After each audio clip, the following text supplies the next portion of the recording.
к Борису Тагировичу.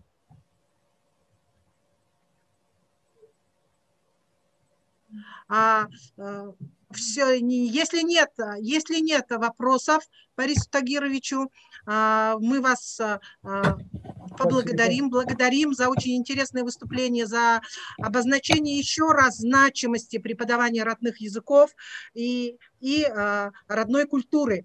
Уважаемые коллеги, давайте договоримся. Как только будет проходить 10 минут, я буду вот так показывать модель нашего инструмента народного хура, и вы будете знать, что ваше выступление должно подойти к концу, и просим вас просто соблюдать регламент работы. Так, слово предоставляем Цимпилме Цибеновне Цибиковой, учителю бурятского языка и литературы Челутайской общеобразовательной школы Агинского района Забайкальского края. Пожалуйста.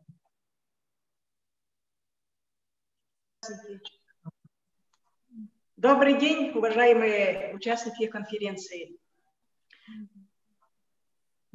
Алхана ула бензете, onun хатын ижете, ага хехен нитага амр мэнде.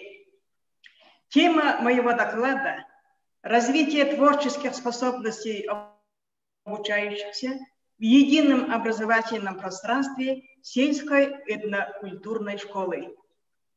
Мир меняется, усложняется, становится все более разнообразным и непредсказуемым. Чтобы добиться успеха, человек должен быть готов быстро меняться, творчески преобразовывать свой труд и жизнь вообще. В связи с этим растет потребность в творческих людях абсолютно во всех сферах жизни. Если ты стремишься быть востребованным, тебе ничего другого не остается, как быть творческой личностью. Это особенно важно для молодых людей и подростков. Для них это необходимые условия не только профессионального, но и личного успеха.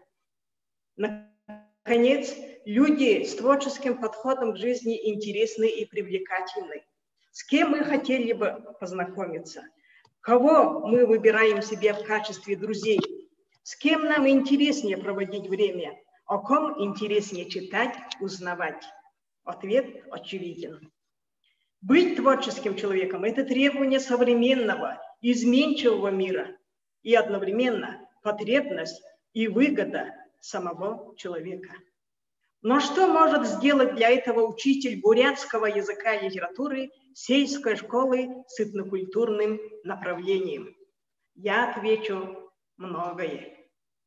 Вот уже 40 лет я руковожу литературным кружком «Недл» «Надежда», цель которой – выявление и развитие творческих способностей детей, их литературного дара и обучение учащихся не только выразительному чтению стихотворений, но и умению писать стихи на родном бурятском языке.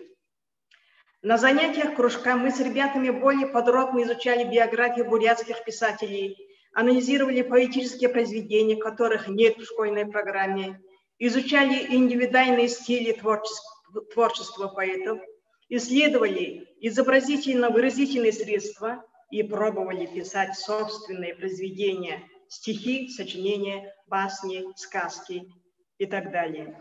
Произведения кружковцев печатались на страницах местной газеты «Агинская правда», всебурятской газеты «Талон», республиканской газеты «Бурятунан», в «Книга памяти ветеранов Великой Отечественной войны нашего села». Кружковцы выступают по агинскому телевидению, участвуют на различных конкурсах. Творческие работы кружковцев выпускались в ежегодном рукописном журнале «Недл». С 2005 года в столице Бурятии, городу Улан-Удэ, стали проводить международный конкурс «Юный Будамшу» под председательством организатора и идейного вдохновителя конкурса, народного артиста России, заслуженного артиста Российской Федерации Михаила Комбоевича Елбонова. В рамках конкурсной программы дети из всех районов Бурятии, Монголии, Китая, Калмыкии, Забайкальского края, Агинского Бурятского округа, Иркутской области, Усть-Ордынского Бурятского округа выступают на сцене Бурятского драматического театра имени Хасана Сараева. Цель данного конкурса совпадает с нашими образовательными целями сохранения и развития бурятского языка, приобщения детей к классической и бурятской литературе, драматургии, театральному искусству, выявление и поддержка талантливых и одаренных детей, эстетическое, патриотическое и духовно-нравственное воспитание школьников. Данный конкурс включает в свою программу исполнить отрывок из спектаклей, спеть песню русских, бурятских, монгольских композиторов или народную песню, прочитать стихотворение любимого поэта. Это обстоятельство позволило переориентировать деятельность нашего кружка, включить в программу подготовку к данному конкурсу, и наш кружок стал называться литературно-драматическим клубом-студией. Задача стояла сложная, а занятия кружка проводятся 1 час в неделю. Это явно недостаточно для достижения результатов. Поэтому мною разрабатывались различные творческие задания, которые дети выполняли на уроках. Совместно с учителем русского языка и литературы неоднократно разрабатывали сценарии интегрированных уроков. Например, в 6 классе разработали интегрированный урок на темы «Образ Луны в бурятской и русской литературе». После изучения этой темы члены кружка с удовольствием сочиняли стихотворения о Луне. На занятиях кружка учащиеся переводят сказки с русского на бурятский и проводят инсценирование. Таким образом, создается единое образовательное пространство на основе интеграции урочной и внеурочной видов деятельности, направленной на развитие творческих способностей учащихся. Проект является социально значимым, так он решает проблемы занятости детей, повышает качество воспитания и образования обучающихся, учит толерантности, умение взаимодействовать в команде. Каждый ребенок может найти себе дело по душе, заниматься творческой деятельностью, играть в спектаклях, проводить экскурсии, участвовать в конкурсах. Об этом свидетельствуют результаты. Ежегодные победители, призеры окружных краевых конкурсов. За последние 8 лет 2 обладателя гран-при и 2 призера международного конкурса «Юный Будамшу». Положительно влияет на выбор будущей профессии. Некоторые из них становятся учителями, артистами, самодеятельными поэтами и композиторами, активно участвуют в смотрах художественной самодеятельности, играют в народных театрах. Данный проект личностно значим также и для педагогов, так как он предоставляет возможность реализовать себя в разных сферах деятельности, применяя современные образовательные технологии. И в конце своего выступления хочу обратиться к вам. Родной язык, твоя душа, твой мир, твой луч. Люби его за то, что он могуч. Язык твой, щит, твое общение, не допусти к нему пренебрежения. Турын хылые хубжожи, турежи мактың, ябахымны, болтағай. Болтыгы, Цимбилма Цыбеновна. Да будет так, восклицает буряты, услышав урел или благопожелание. Мы благодарим Цимбилму Цыбеновну, которая поделилась нам действительно эффективной и качественной технологией, как сказать, развитие творческих способностей детей на родном бурятском языке посредством организации сначала литературного кружка, затем литературно-драматического кружка НЭДЛ и еще посредством организации интегрированных занятий по родной литературе и по русской литературе. Это очень позитивный опыт, видим, поскольку у вас есть результаты. Уважаемые коллеги, уважаемые участники, вопросы Цимбилме Цыбеновне есть? Включаем звук, начинаем спрашивать. Ну, Цимпелма Цибеновна, нет. Мы вас благодарим. Рады видеть локальные какие-то, определяем для себя локальные точки на карте нашей России, которая может стать площадкой где-то для стажировок, где-то для обмена мнениями. И я думаю, что вашим опытом заинтересуется. В чате вы можете написать свои электронную почту и так далее, чтобы мы с вами, другие участники, могли общаться уже непосредственно в таком режиме, в непосредственно таком режиме к вам обращались и работали с вами вместе. Успехов в вашей работе, всего доброго. Теперь слово предоставляем Байырме Бастуевне Хасарановой, декану факультета бурятского языка и национальной культуры Бурятского республиканского педагогического колледжа, доценту, доктору педагогических наук. Сейчас.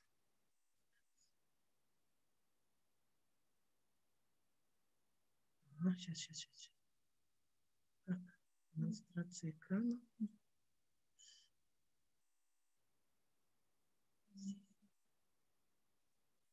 Вот. Побольше сделаем. Ага.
Не слышно.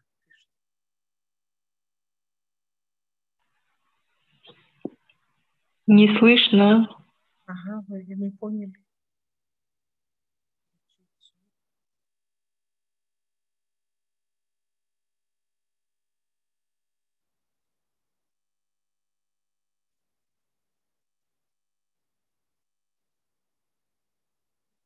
Слышно сейчас?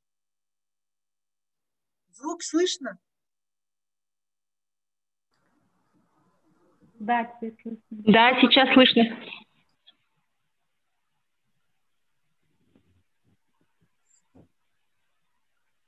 Опять пропало. А нет. Оригинальный звук.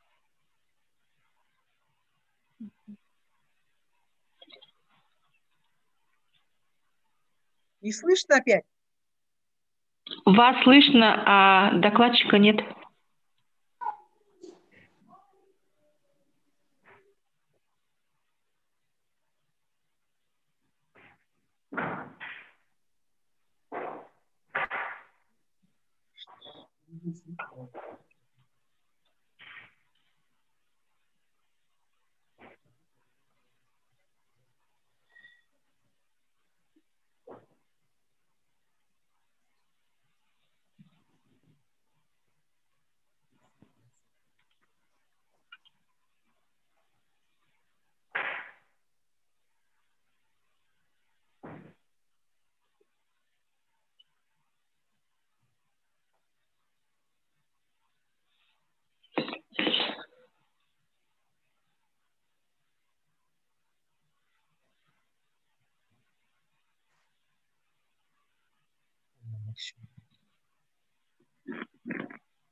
Звук включите, пожалуйста.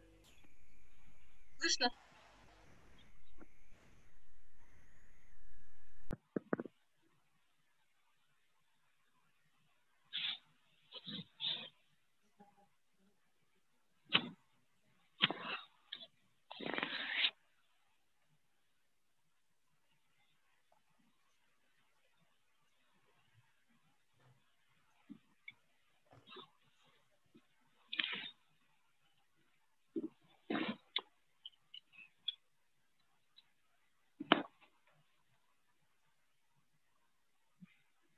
Я что делаю? Ага.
Ага.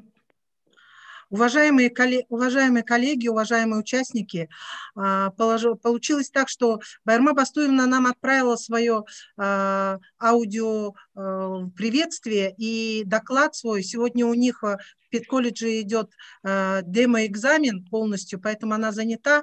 Получилось так, что вы не услышали, но имели возможность увидеть. Что я хочу сказать. Региональная общественная организация Ассоциации учителей бурятского языка с начала своего создания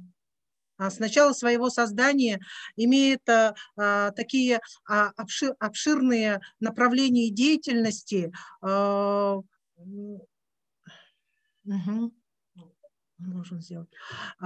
И на сегодняшний день поддерживает инновационный опыт учителей, поддерживает деятельность учителей, участвует в грантовой деятельности и выполняет свою работу методом проектных работ, проектной деятельности. И ассоциация, региональная общественная организация Ассоциации учителей бурятского языка и литературы является одним из основных организаторов, экспертов в международной, межрегиональной и республиканском конкурсе Ирхим-Бакша, то есть лучший учитель бурятского языка и литературы. Простите, уважаемые коллеги, продолжим дальше работу свою и представляем слово Галине Степановне Монголовой, учителю бурятского языка и литературы Улюнской общеобразовательной школы имени Сахара Хамнаева, Республика Бурятия, Баргузинский район. Она сама? Да. Здравствуйте. Добрый день, уважаемые наши руководители, профессора, ученые, организаторы, участники, слушатели сегодняшней конференции. Тема моего выступления – об использовании отдельных приемов обучения литературному бурятскому языку в диалектных условиях. Следующий, пожалуйста. Следующий слайд, пожалуйста. Следующий слайд, пожалуйста. Бурятский литературный язык и диалекты. Литературный язык – это наддиалектные подсистемы бурятского национального языка. И второе – диалекты, разновидности бурятского языка. Следующий слайд. Бурятский язык многодиалектный. Различия между диалектами связаны с этническими делениями их носителей. Носители каждой группы диалектов составляют определенную этническую группу: Коринскую, Цангольскую, Сартульскую, Хамниганскую, Хангодовскую, Ихиритскую и Булагатскую. Следующий. Хочу рассказать о некоторых приемах обучения литературному бурятскому языку в диалектных условиях в сельской школе. Следующий. Одной из основных задач преподавания бурятского языка в сельской школе является обучение правильной литературной, письменной и устной речи. В сельской местности дети с самого рождения учатся говорить на своем диалекте. И при поступлении в школу испытывают некоторые трудности при изучении литературного бурятского языка. Применение различных методов и приемов позволяет преодолеть затруднения, возникающие перед обучающимися при усвоении литературного бурятского языка. Следующий, пожалуйста. Упражнения, направленные на совершенствование произносительных навыков учащихся диалектоносителей местного говора. Задание такое дается: прослушайте ряд слов, хлопните в ладошки, когда услышите слова на литературном бурятском языке. Следующий слайд.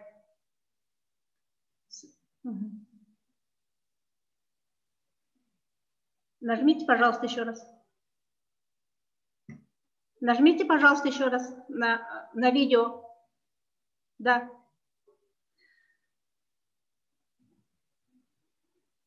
Звука не слышно, да?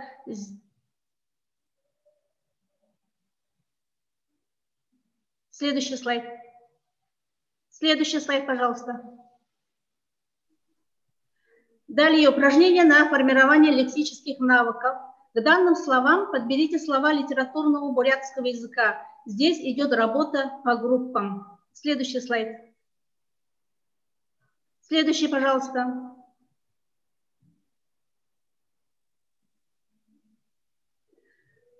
После того, как дети на доске написали правильные слова, дается правильный ответ и идет взаимопроверка.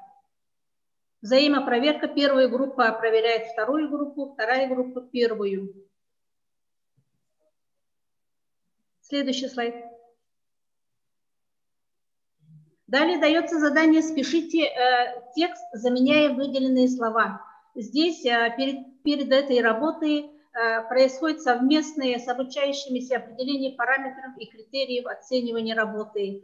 5 ставится за 12-14 правильное написание слов, 4 за 11-9 правильное написание слов и 3 за 6-8 правильное написание слов.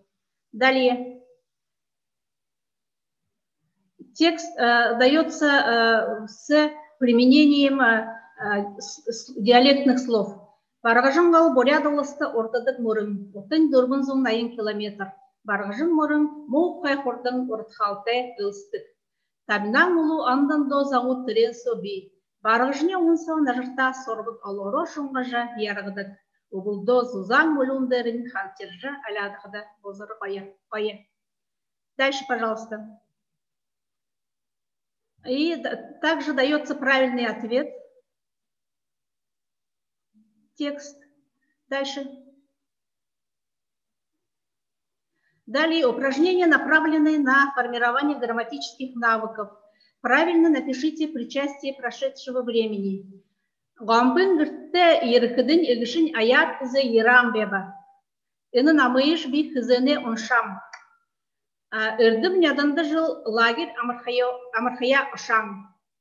Дальше. И также дается правильный ответ. Дети сами себя проверяют. Правильный ответ с правильными словами из литературного языка. Дальше. И в конце хочу сказать, что применение данных приемов на уроках бурятского языка способствует эффективному усвоению обучающимися литературного бурятского языка.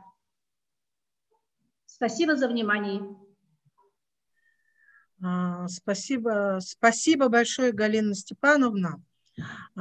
Просто хотелось бы, пользуясь моментом тем, что это прослушав вас, сказать, что да, вами используется созданная вами система упражнений, которые что делает? Безболезненно так снимают некоторые противоречивые моменты в разговорной речи и письменной речи, которая дается в учебниках на литературном языке. Вот эти упражнения, которые снимают вот эти барьеры, они, конечно, достаточно значимы и актуальны. Но вместе с тем хотелось бы сказать в следующий раз, Галина Степановна, это неправильные ответы, а адекватная, то есть литературная норма, да, с нормой литературного языка.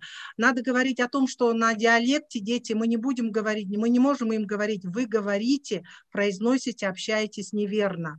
Есть только, просто есть нормативность и противоречие между нормами речи разговорной и письменной речи. Поэтому вот этот. И в этом аспекте то, что вы предлагаете, конечно, очень значимо и актуально. Пожалуйста, уважаемые участники, вопросы Галине Степановне есть? Нет вопросов.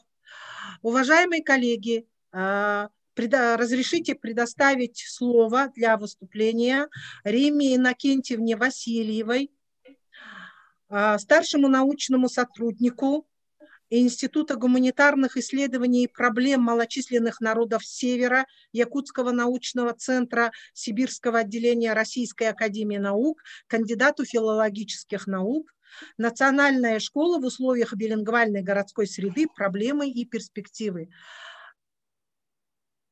Пожалуйста.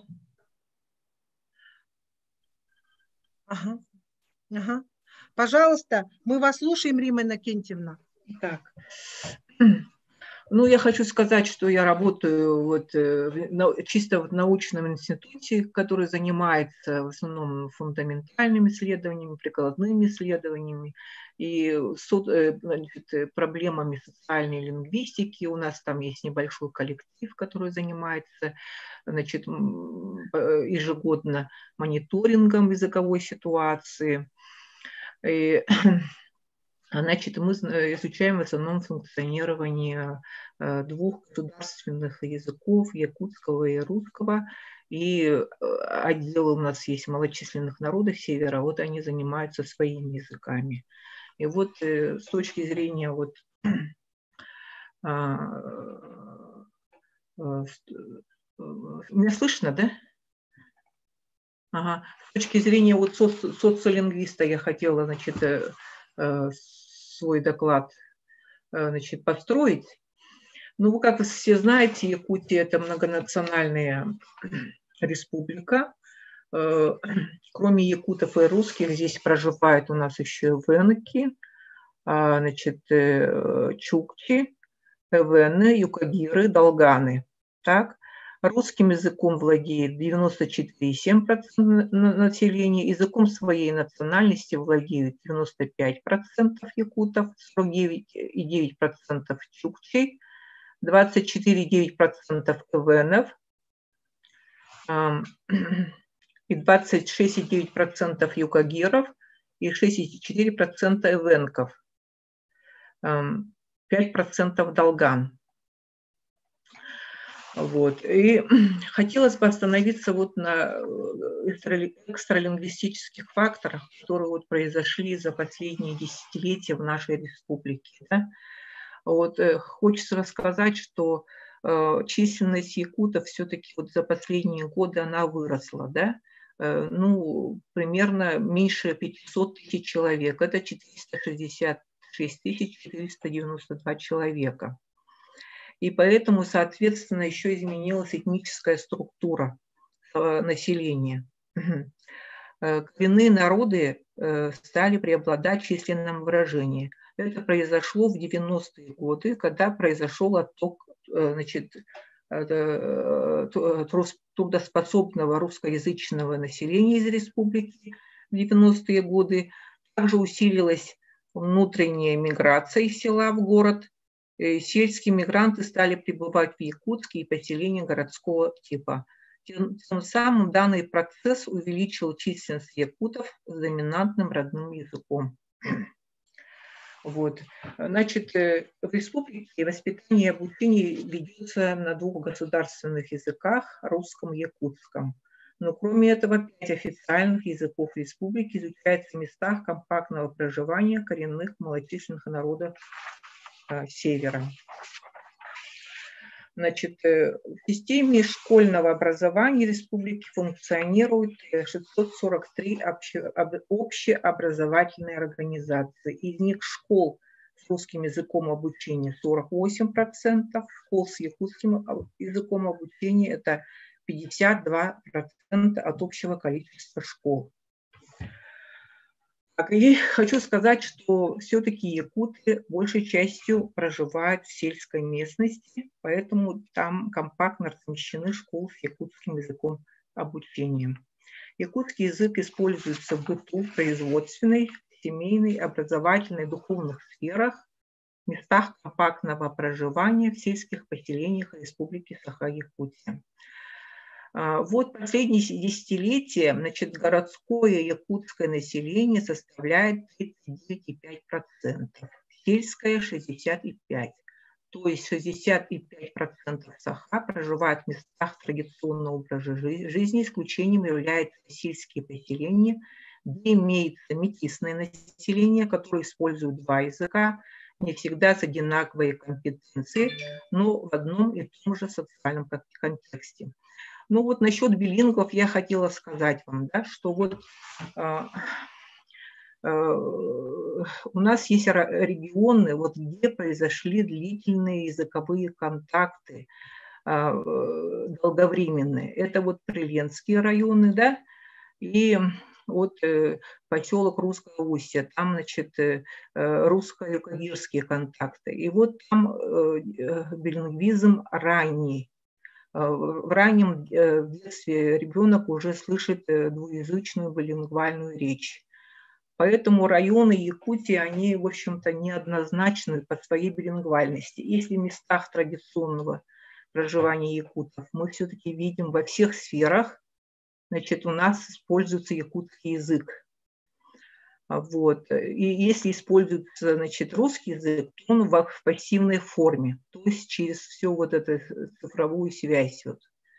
А билингвальная среда у нас все-таки больше городская, в городских поселках рабочих, ну, в небольших поселках городского типа, так, и, значит, вот этих вот ленинских районах, которых я вот изучала тоже, да, вот где вот контактный билингвизм имеет долговременный характер. Вот. То есть я хочу вам еще сказать, что в Якутии продолжаются урбанизационные процессы, да, когда происходит, значит, отток еще некоторые, отток из села в город. Отток произошел у 13,8% сельчан. То есть вот они по последние десятилетия перебрались из села в город. Вот. Социолингвистические исследования показывают, что процессы языкового сдвига в сторону функционального языка русского наблюдаются чаще всего у горожан. Процессы трансформации этнического самосознания у коренных народов наблюдаются в полиэтнической языковой среде. В последние десятилетия в республике произошли качественные изменения в функциональном ранжировании языка саха. Якутский язык стал широко использоваться в духовной и политической сфере, в сфере профессионального искусства. Но это связано с деятельностью, значит, экс-главы республики Егора Афанасьевича Борисова.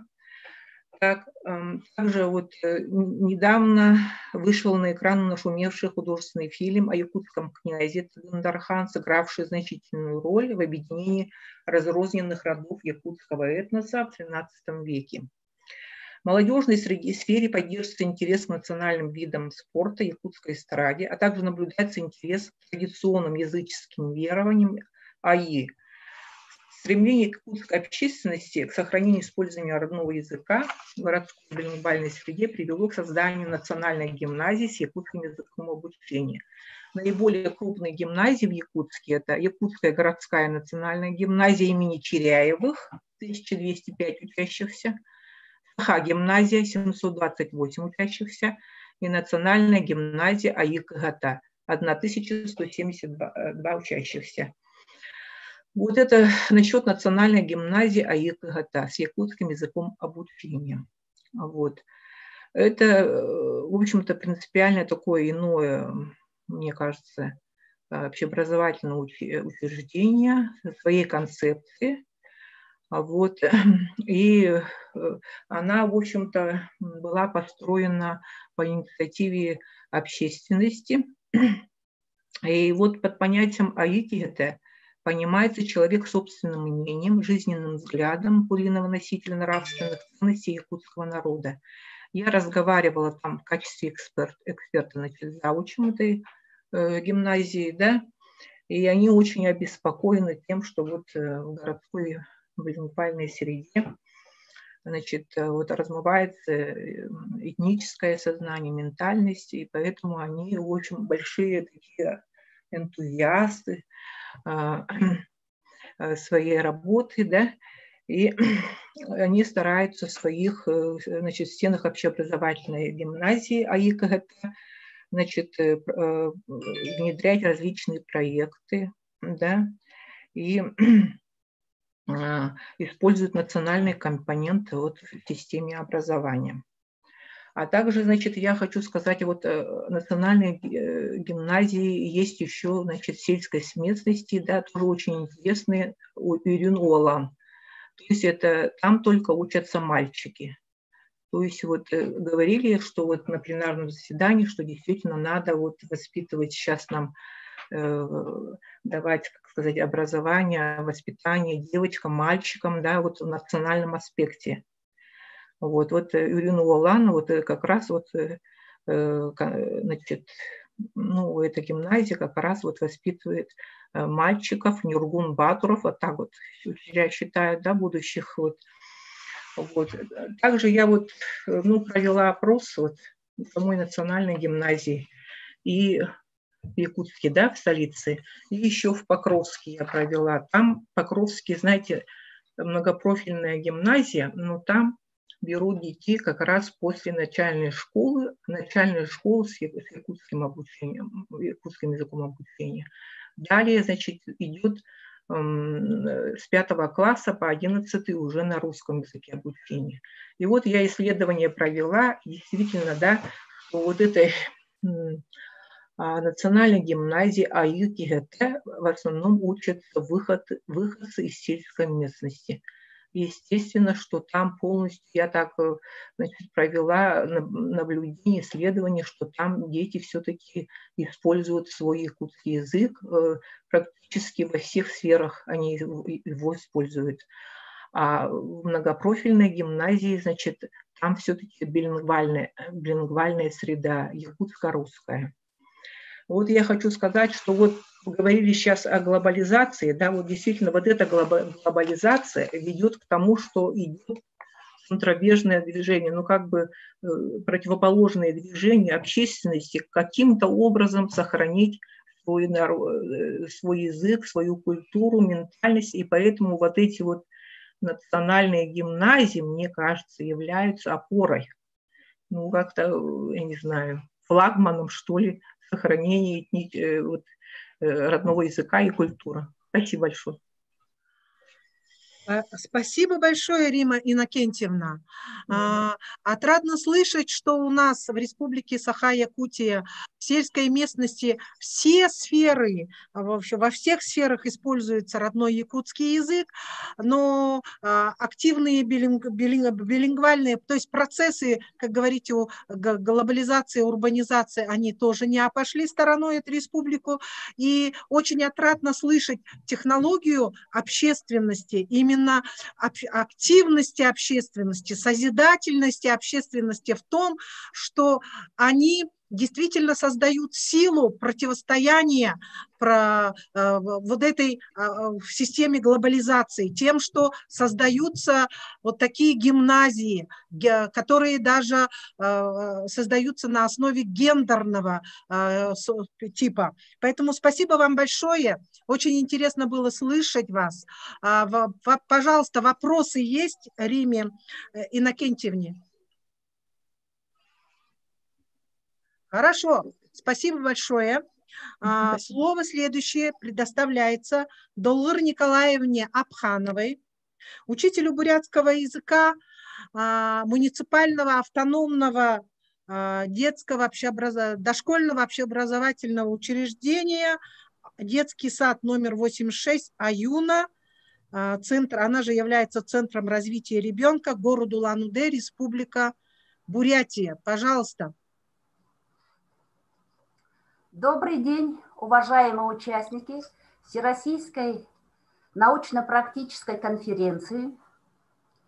Сегодня мое выступление называется «Использование интерактивного стола при обучении бурятскому языку детей дошкольного возраста». Бурятский язык в дошкольных образовательных организациях города Улан-Удэ изучается как второй язык, поскольку для многих детей является первым языком русский язык. Обучение детей бурятскому языку с раннего возраста играет важную роль в решении проблемы сохранения бурятского языка.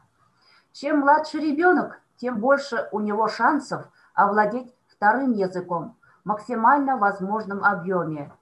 У детей дошкольного возраста возникают определенные трудности усвоения второго языка, поскольку овладение им является недостаточно мотивированным видом деятельности. Здесь на помощь могут прийти современные интерактивные технологии. Одним из таких, следующий слайд, пожалуйста, одним из таких интерактивных технологий является интерактивный стол. В Центре развития ребенка для обучения бурятскому языку используем интерактивный стол с программным обеспечением «Алма» для дошкольников. Это комплекс развивающих игр и тестов для детей от 3 до 8 лет, разработанный профессиональными российскими методистами при участии заслуженных педагогов России. «Алма» предлагает большое разнообразие игр, которые можно использовать как для индивидуальных, так и групповых занятий. Следующий слайд. Такие как образовательные игры, конструктор тестов, творческая мастерская. Ведь играя в эти игры, дети накапливают определенный речевой запас на бурятском языке. Рассмотрим несколько примеров образовательных игр, которые применяют на непосредственно образовательной деятельности по бурятскому языку. Первое. Для семантизации новой лексики можно поиграть игры, которые есть в программном обеспечении. Счет, тонут, була, семья. Для формирования навыков аудирования можно воспользоваться играми танграмм, счет, времена года, домашние и дикие животные. А для формирования навыков говорения целесообразно применять игры «Веселые рассказы», «Космические аламжи». Так, последнее название, вот аламжи – это бурятское название. По инициативе детей персонаж был назван этим именем аламжи. Предлагаю вашему вниманию посмотреть 2 видеоролика. Нет, внизу.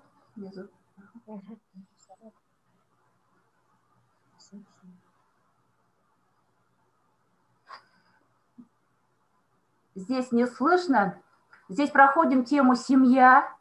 Дети вот сейчас будут говорить, будут выбирать. Текст идет на русском языке, а дети быстро переводят на бурятский язык и отвечают. Вот эту мою маму зовут Александра. Меня Эжи Александра. Дети все руки поднимают, берут вот это значок и ставят под фотографии.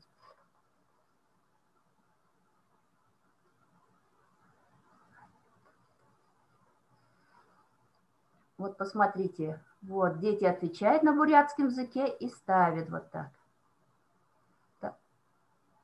Следующее занятие, следующая игра – это счет, тонут. Здесь также дети считают на бурятском языке. Здесь определяет, сколько листочков, и столько же находят цифры и говорят на бурятском языке. Вот жалко, что звука нету. Услышали бы ответы наших детей.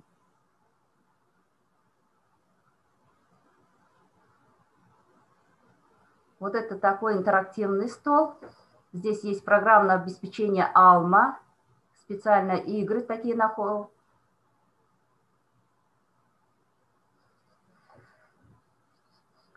Ну, давайте следующий тогда, 8-й слайд. Сочетание динамики, красочное изображение улучшает восприятие, понимание и запоминание информации дошкольниками, увеличивает их познавательную деятельность. Следующий слайд. Кроме развивающих игр есть раздел «Конструктор тестов». Это программное обеспечение для легкого создания интерактивных тестов с использованием текста, фотографий и видео. Это помощник в создании проверочных заданий по любой пройденной теме.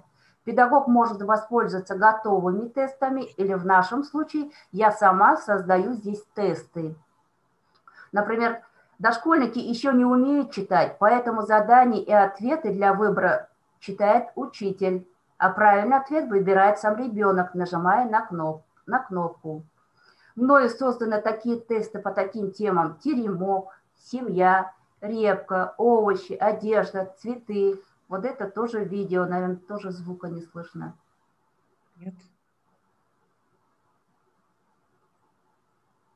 Вот эту игру, тест я тоже сама создавала по теме репка. У МК Амурменде мы проходим тему репка. Здесь я ребенку читаю ответы, а ребенок выбирает правильный ответ. Видит картинку и сразу определяет, какая фраза здесь должна звучать.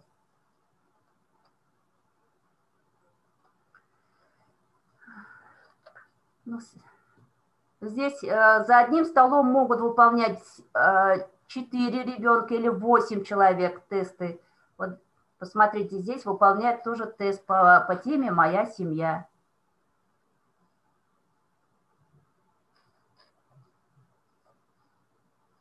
Следующий слайд.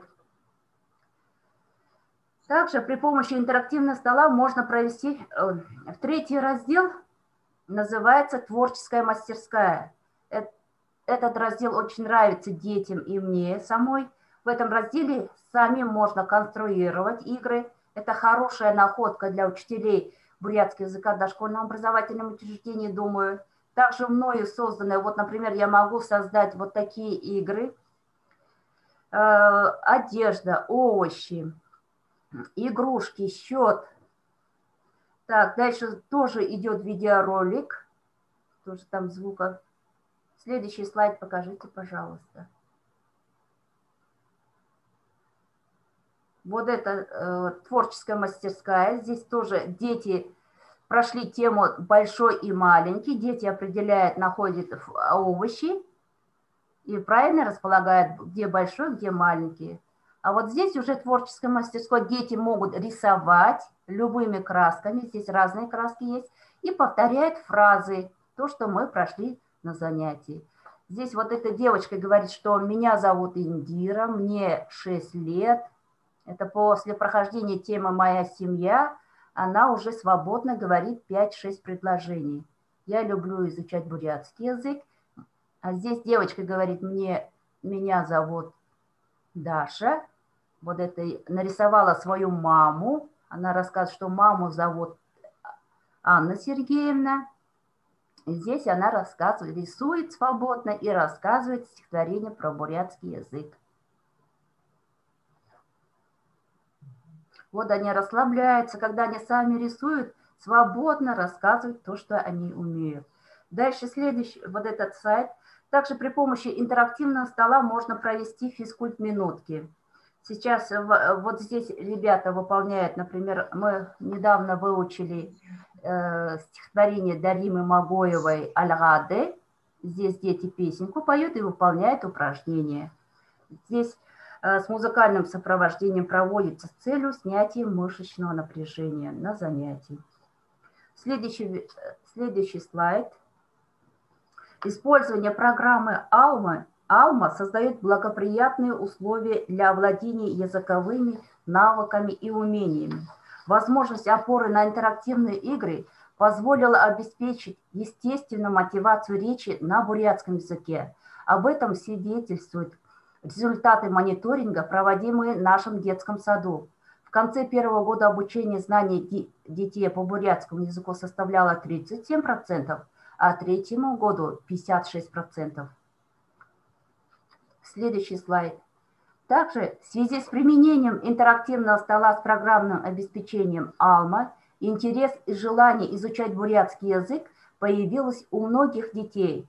Дети стали проявлять свои знания по бурятскому языку в разных мероприятиях. Это конкурс чтецов, челлендж «Давай говорить на бурятском языке», конкурс песен на бурятском языке и театрализованных представлениях. Таким образом, используя интерактивного стола с программным обеспечением, показывает, что обучение бурятскому языку вывело на новый уровень. Все, спасибо. Спасибо, Долвара Николаевна.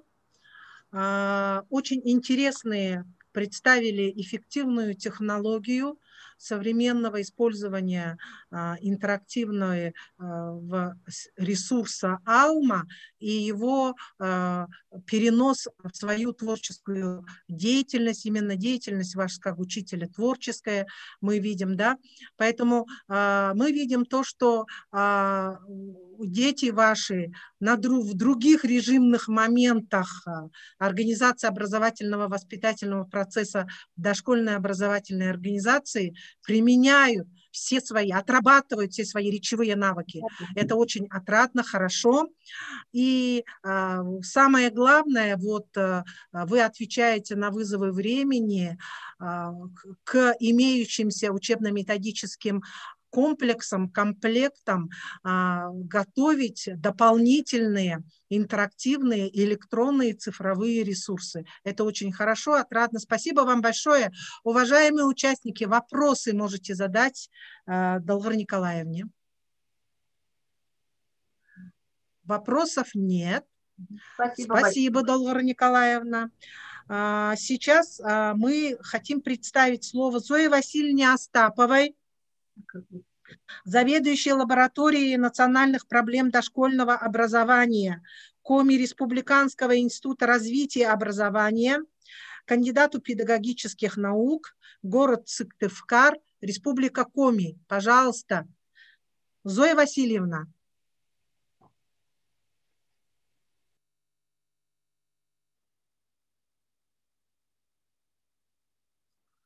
Зоя Васильевна у нас активно участвовала вчера, кто присутствовал на пленарной части нашей конференции, активно участвовала в пленарной части, вводила свои предложения, участвовала в дискуссии, вы все это видели.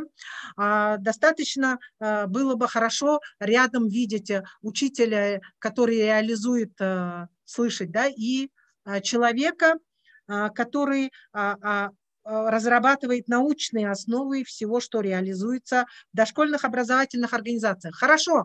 Слово мы предоставляем Сымжит Хамашаглиновне Шаглино, учителю бурятского языка и литературы, Артуйской средней общеобразовательной школы Могойтуйского района Забайкальского края. Пожалуйста, Сымжит Хамашаглиновна, мы вас слушаем. Так, добрый день, участники конференции. Вашему вниманию представляю... Так, сейчас демонстрацию. Она сделает. Она сама сделает. Она сама сделает. Ой, куда ты исчезла? Это. Вот видите, вы же...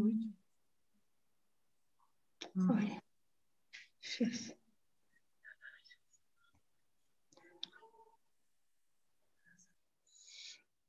Так.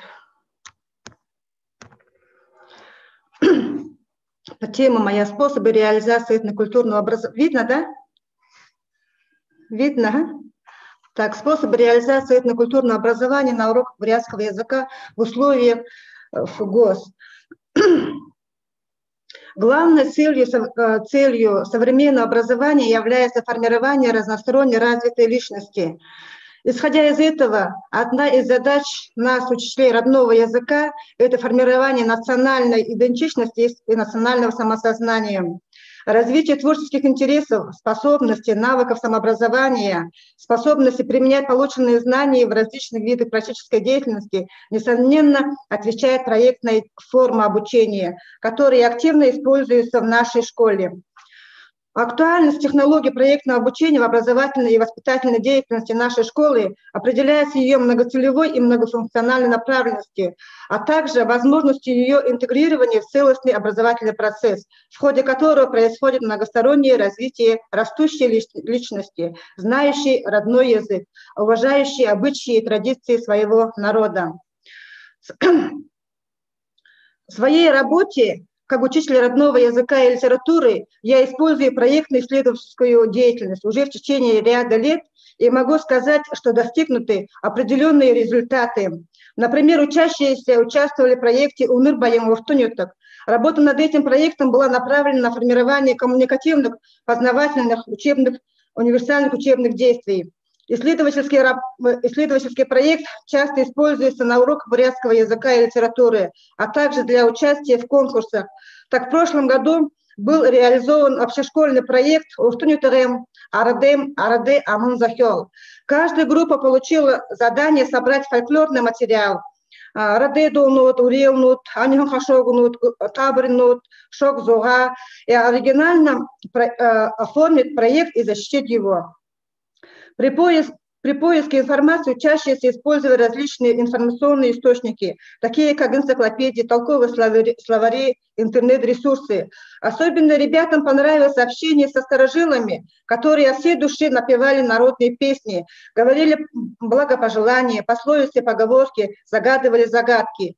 Дети научились самостоятельно извлекать необходимую информацию, учились записывать на видеокамеру, составлять альбомы и компьютерные презентации. В данном случае формировались познавательные, информационные, коммуникативные, универсальные учебные действия. Считаем, что познавательные компетенции также развиваются при реализации урочных проектов, как при изучении целого ряда грамматики, как и при изучении отдельных тем. Например, в 5 классе можно запланировать и реализовать исследовательские проекты «Фонетики, неуснот, шедиты, лексика», в ходе которого ежеурочно ребята будут заполнять журнал логических опорных схем на основе самостоятельного изучения теоретического аппарата учебника, подбора примеров. Очень интересно Работа по сбору и изучению легенд и преданий родного края, при изучении темы домовод по бурятской литературе, активизирует творческую деятельность обучающихся. Большую роль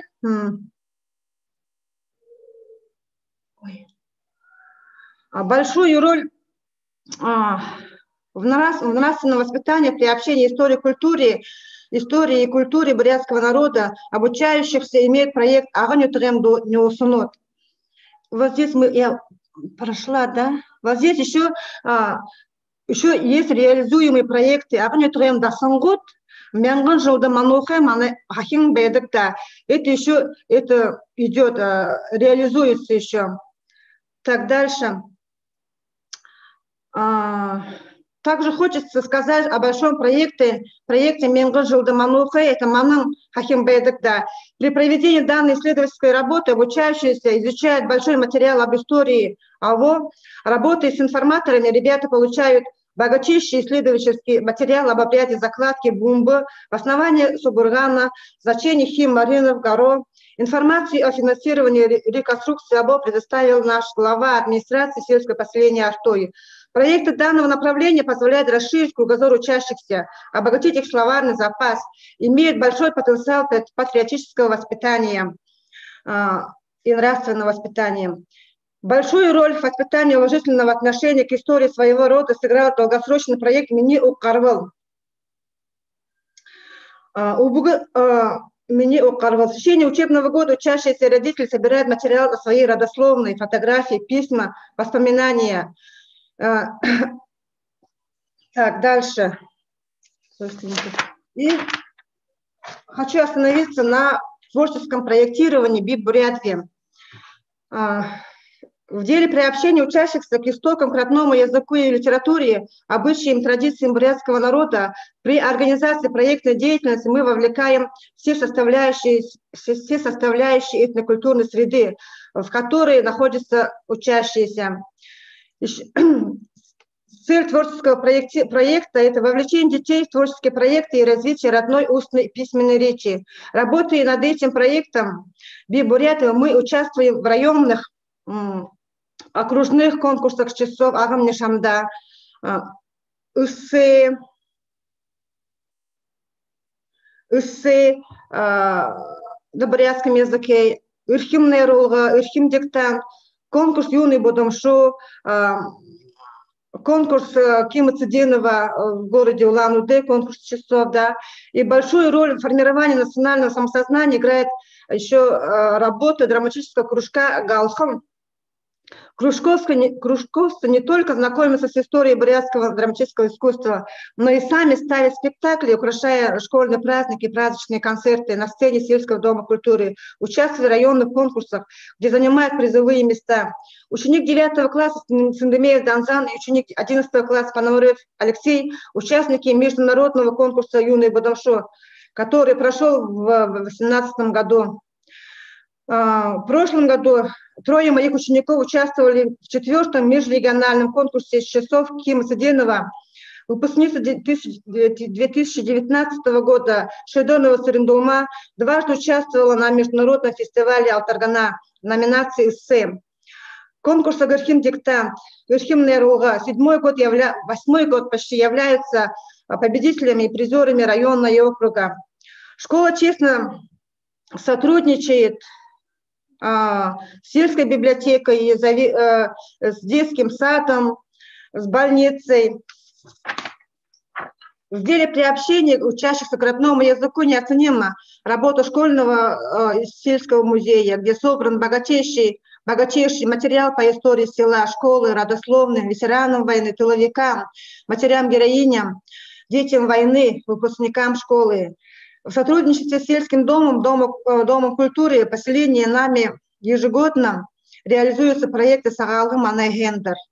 В рамках осуществления преемственности школы и детского сада мы осуществляем тесное сотрудничество с детским садом «Радуга». Дошкольники, частые гости в школе и как и учащиеся школы в саду. Совместные проекты «Амумугын Аптарга», Шулугем Хайхан Мурнут, Вариат Хопсаган, Вариат Арде Наданот. Таким образом, использование Таким образом, использование проектных технологий в интеграции со многими социальными институтами на селе, такими как администрация сельской поселения Артой, детский сад «Радуга», сельская врачебная амбулатория, музей, сельская библиотека и музей, позволяет формировать ключевые компетенции учащихся, повышает мотивацию к изучению родного языка и культуры. В современных условиях задача учителя – показать ученику путь к познанию и научить его учиться. Поэтому приоритетным направлением образования является задача формирования не только предметных теоретических знаний, но и формирования универсальных учебных действий, как один из путей повышения качества образования. Не нужно пугаться изменения привычных образовательных и педагогических подходов. Их подсказывает нам с вами жизнь и здравый смысл. Если, конечно, мы не безразличны к судьбе наших учеников, к судьбе родного языка. И в конце хочу сказать благопожелание на бурятском языке. Арадем хейхан замшил шимык, ариватхын явахаетные хусныкте, унырхысычхыл, ирдым хышык, ыдлыжи явахаетные уриеныкте. Спасибо за внимание. Да будет так.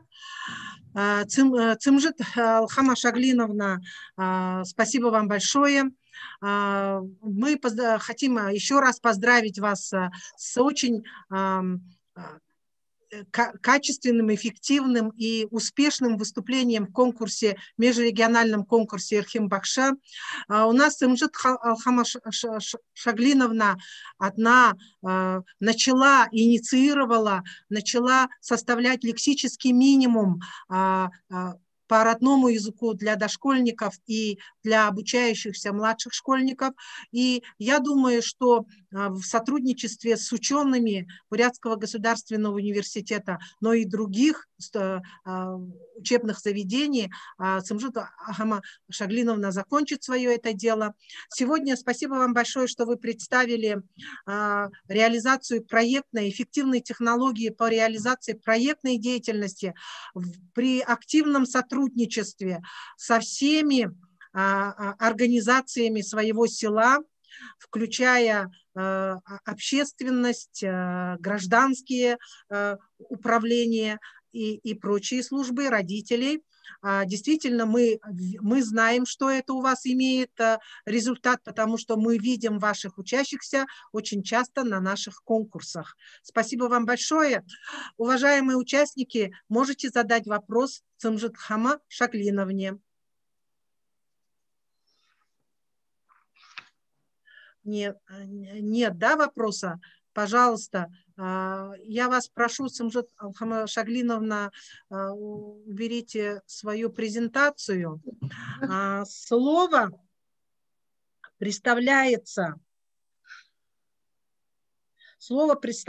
Лейсан Ахметовне Кужиной, правильно говорю, преподавателю башкирского языка, литературы Ишимбайского нефтяного колледжа города Ишимбай, Республика Башкортостан. Пожалуйста. Уважаемая Лейсан Ахметовна, мы вас слушаем. Здравствуйте. Разрешите демонстрацию экрана?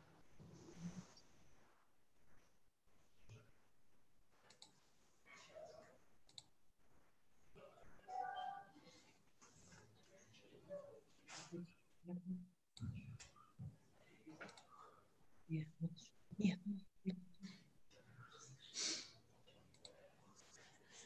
Можно? Нет. Можно. Хайырлы күн, хөрмәтле галимдар, һаумыгыз, коллегалар, укытучылар. Добрый день, участники Всероссийской конференции. Мы сегодня выступаем вдвоем, две коллеги, Валишина Лена Галимханна и Кужина Лейсан Ахметовна. Преподавание родного языка в СУЗе, где собрались ребята с целью получения конкретной профессии, всегда остается задачей непростой, и актуальность этой проблемы для нас становится очевидной. И сегодня мы хотели бы поделиться своими мыслями и практикой в решении этих педагогических задач. Ученые и методисты Зимние, Арутюнов разработали эффективные методы преподавания родного языка в условиях двуязычия. Но прежде чем взяться за нашу методику, мы должны довести до наших ребят ту истину, что связь с родной речью нужна им не только сегодня, но и в дальнейшей жизни, как источник вдохновения, совести. Ведь каждый народ, большой он или малый по численности, хранит и бережет свой родной язык с одной целью – передать его своим потомкам, чтобы сохранить его как источник самой жизни отдельного народа или нации. Так, на наших занятиях студенты должны учиться гордиться своим родным языком, как своим языком родного народа, научиться бережно относиться к его звучанию, слышать, ощущать красоту и прелесть, глубину и богатство, силу и величие родной речи. Наша основная цель совпадает здесь и с психолого-педагогическими задачами, когда решаются проблемы юношеского возраста. Всем известно, что на сегодня это главная задача для каждого, кто не только интересуется преподаванием своего предмета, но и воспитанием наших детей на лучших традициях и обычаях своего народа, вооружив их знаниями о жизни, формируя у них самостоятельность мышления. По психологии известно, что человек способен творить чудеса именно в своем родном мире, где язык имеет главнейшую роль. Как справедливо заметил академик Лихачев, язык, на котором он пишет, говорит и думает, должен помочь и дальше идти по жизни. И потому для нас преподавание родного языка и литературы решает следующие задачи. Во-первых, развивает в человеке ту врожденную душевную способность, которую называют даром слова. Во-вторых, ведет молодых людей в сознательное владение сокровищами родного языка, так как они становятся в ряды хранителей языка или культуры своего народа. В-третьих, помогает освоить логику, историю этого языка, что тесно связано с историей нашей прекрасной республики Башкортостан. Эти цели и задачи достигаются в совместном сотрудничестве с студентами. И по опыту знаем, что нужно приложить немало сил, чтобы эти занятия по предмету превратились в радость общения, творчество на родном языке. Как это сделать на уроках? Какие новые формы работ заинтересуют ребят? Элементы каких технологий ввести в свою практику? Чтобы ответить на эти непростые вопросы, мы должны быть готовыми показать в первую очередь красивую, грамотную речь на своем родном языке. Ведь речь человека – зеркало его самого, его души, и поэтому стараемся развивать трогательное отношение к своей языковой компетенции. Дальше передаю слово своей молодой коллеге. Добрый день, уважаемые участники. Я продолжу. А для этого обращаемся к народной мудрости, пословицам, поговоркам, фразеологизмам. Они не только обогащают речь ребят и учат их жизненным мудростям. Поэтика башкирской литературы, богатое литературное наследие всегда позволяет найти пути сотрудничества.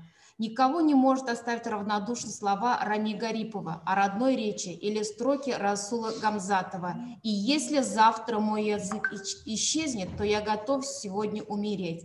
Или слова Рами Гарипова. «Әсәм тілі миңә сәсән тілі, унан башка минең халкым юк. Йөрәгендә халкы булмагандың, кеше булырга ла хакы юк».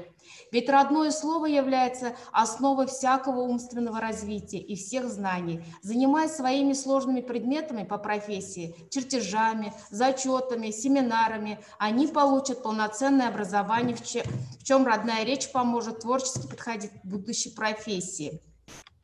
Системная работа по развитию речи позволяет понять, что сохранение национального языка и культуры у каждого позволяет спасти и язык, и культуру данного народа. Такой серьезный подход к предмету развивает ответственность у ребят, позволяет шире высказывать свои мысли, используя его возможности в познании действительности, содержательнее, полноценнее и активнее построить взаимоотношения со сверстниками и взрослыми. Так происходит зрелая социализация и психическое развитие юношества. Чем лучше они владеют родным языком, тем ярче, красивее и богаче выражают свои мысли в устной и письменной речи. И мы получаем не только диплом по профессии, но и зрелого человека, ответственного за свой родной язык. Но возлагать задачу сохранения и развития родных языков только на систему образования, снимая ее с других институтов воспитания, в частности, семьи, прежде всего с родителей, значит обречь наши языки на искусственное существование или тихое вымирание.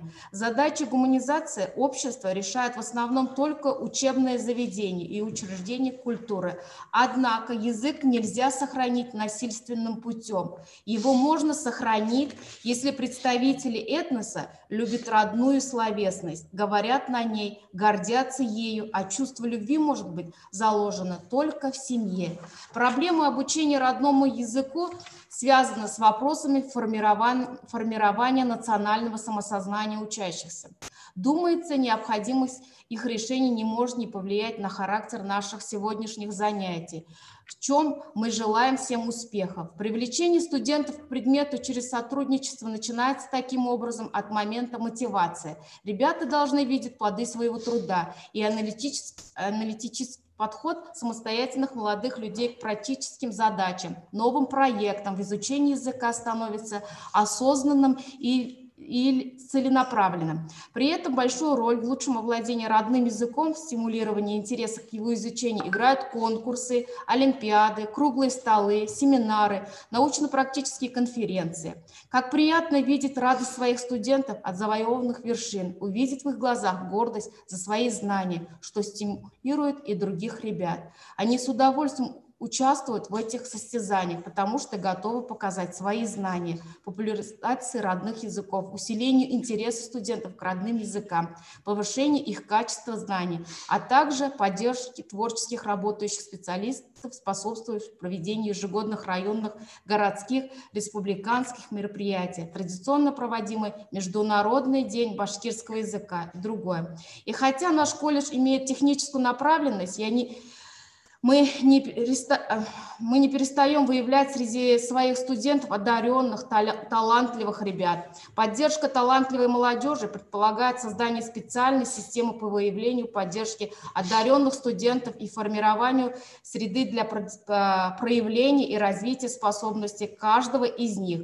В будущем мы планируем выход на такие проекты с нашими способными студентами на уровне не только республики, но и страны. Использование знаний ребят цифровых образовательных ресурсов позволяет лучше применять их в индивидуальном и дифференцированном подходе в обучении. Это позволит расширить возможности достижения нашей основной цели – освоения студентами убеждения, что они не только учатся и разговаривают на родном языке, но и сами являются носителями языка – самобытного, колоритного, живого и естественного.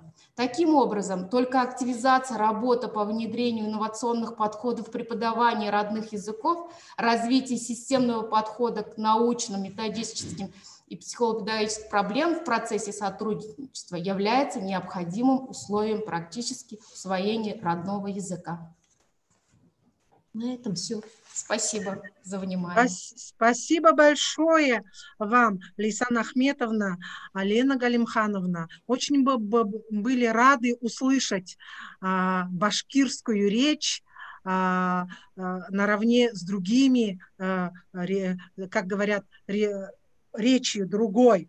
И хотим отметить, спасибо вам большое, что вы, несмотря на будущих нефтяников, у будущих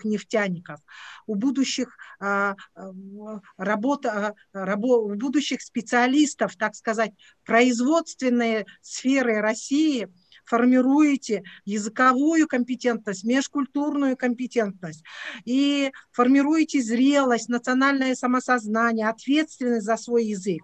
И тем самым вы способствуете гуманизации вашего образования не только. И очень отрадно то, что вы работаете с семьями ваших обучающихся. Действительно, гуманизация образования, она должна действительно затронуть и семьи. Поэтому большое вам спасибо. Уважаемые участники, мы будем, Лейсан Ахметовна и Лена Галимхановна ждут от вас вопросов, пожалуйста. Есть у кого вопросы? Нет? Спасибо вам большое. Спасибо. Спасибо вам большое. А сейчас слово для выступления предоставим Жаргалме Цыреновне Эрдынеевой, учителю начальных классов Республиканского Бурятского национального лицея-интерната номер 1, город Улан-Удэ, Республика Бурятия. Жаргалма Цыреновна, пожалуйста.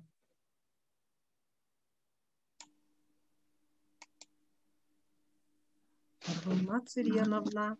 Да-да. Доброго времени суток, уважаемые коллеги. Тема моего выступления – способы активизации учащихся на уроках бурятского языка. Можно презентацию?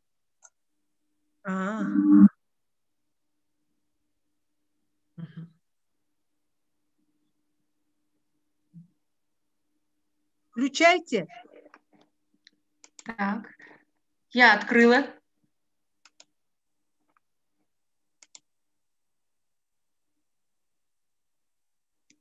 Видно? Нажмите на демонстрацию экрана. Так, еще раз попробую. Так.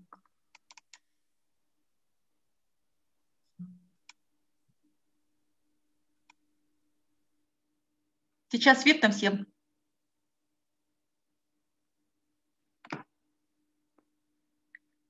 Сейчас я вас не слышу. Видно. Сандановна, я вас не слышу. Жаргалма Цыреновна, мы вас слышим, мы вас видим. Пожалуйста, продолжайте. Хорошо, спасибо. Тема моего выступления – способы активизации учащихся на уроках бурятского языка. Уже никому сейчас не надо доказывать, что в настоящее время существует необходимость создания условий для гармоничного развития и оптимального функционирования бурятского языка. В нашу школу приходят дети с разным уровнем подготовки, с разным уровнем владения родным языком. Много детей, которые абсолютно не владеют, но имеют устойчивую мотивацию. Есть родители, которые имеют огромное желание, чтобы их ребенок говорил на своем родном языке. В связи с этим возникла необходимость разработки новых подходов в обучении родному языку, в создании инновационных программ, внедрения новых технологий. Мы на основе программы GRIPSIT. GRIPSIT – это программа для изучения английского языка, как вы знаете. Учителями нашей школы был разработан проект Туяхан. Это интенсивный краткосрочный курс обучения бурятскому языку. Он направлен на повышение качества преподавания бурятского языка в республике. Туяхан состоит из 5 уровней. Сейчас на данный момент он дорабатывается. Также на уроках бурятского языка мы активно используем сейчас 3D-словарь. Ребенок может установить в телефоне электронное приложение и пользоваться интерактивным словарем. Этот словарь разработан Вячеславом Бутухановым. Также на уроках мы используем, помимо учебников, разрабатываем различные дидактические пособия. Это карточки модели, например, вы на слайде сейчас видите закладки. При прохождении грамматического понятия дети сами оформляют закладки для лучшего запоминания. Дальше. На уроках литературного чтения мы создаем после темы, мы пробуем создать мультфильмы. На данном слайде вы видите пластилиновый мультфильм по мотивам сказки Бавасана Бедуева «Ирем Гурога и Мелыкша» или «Оседлавший тигра». Также попробовали создать мультфильм в компьютерной программе «Перволога 3.0». Дети сами находили персонажей сказок в интернете, знакомились с инструкцией для работы в «Перволога 3.0». Ну, достаточно такая кропотливая работа была. Работали над озвучиванием, раскадровкой и так далее. Многое я сама не знала. Сами с детьми мы попробовали создать вот такие мультфильмы.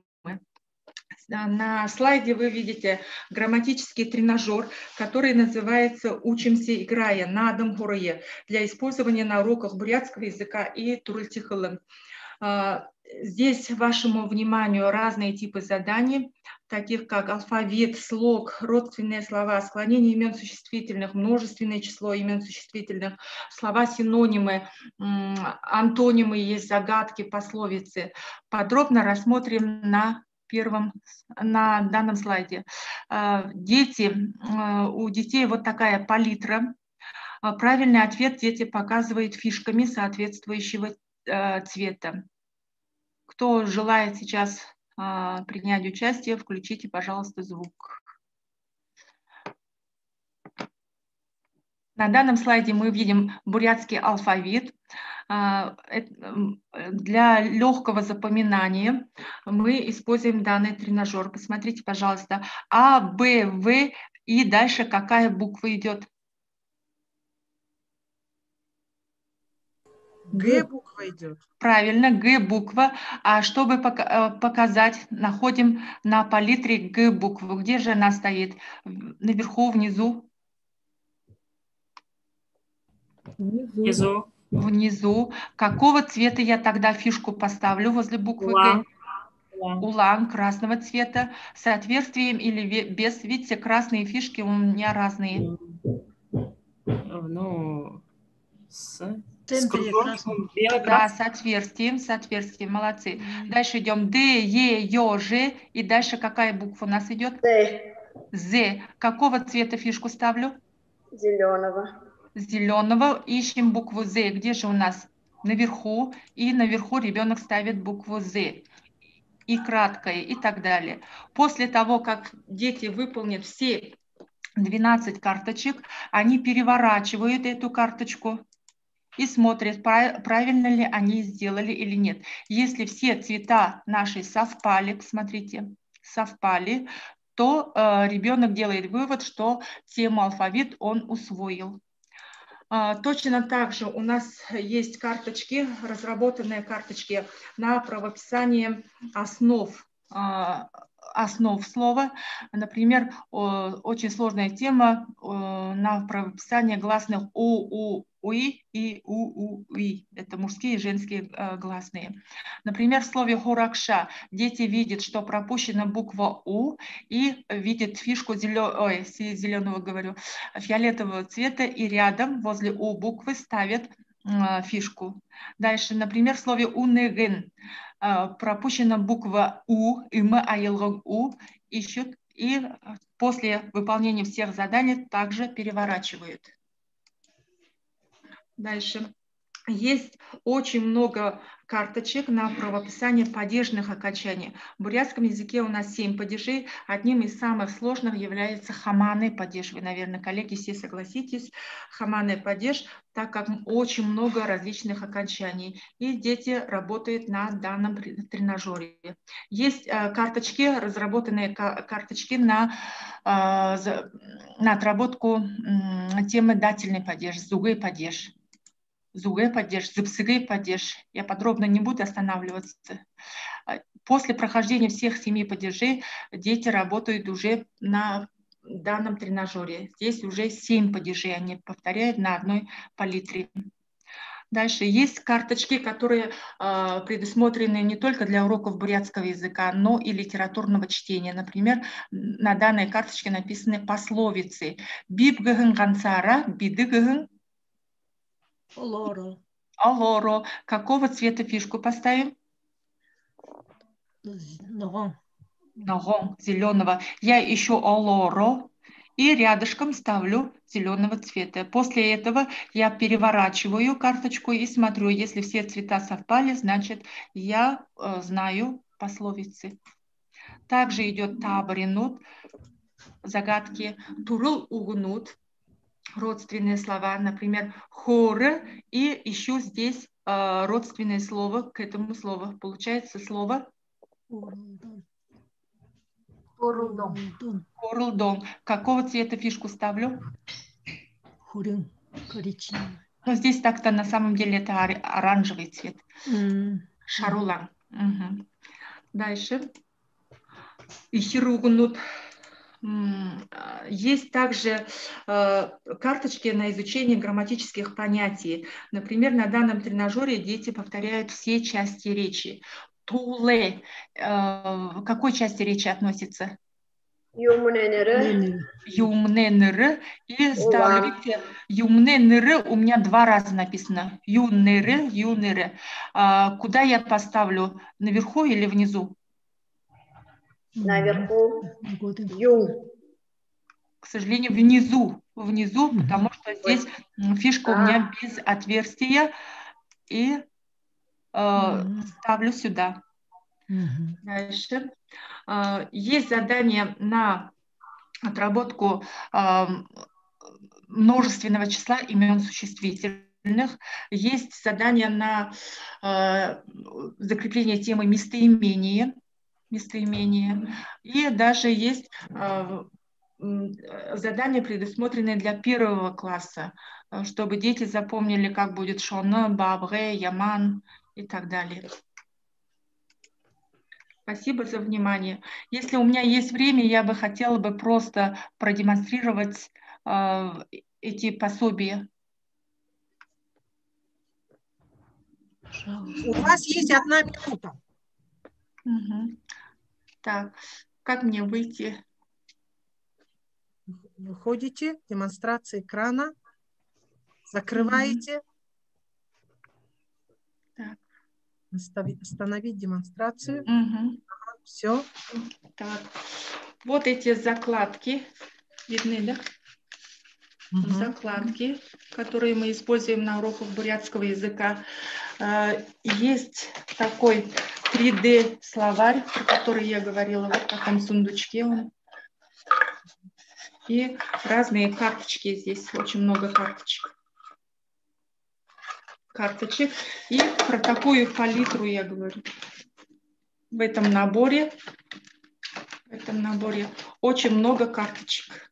Вот дети сами иногда выбирают, на какую тему будут работать. Работают на таком игровом поле и показывают фишками. Таким образом. Спасибо за внимание.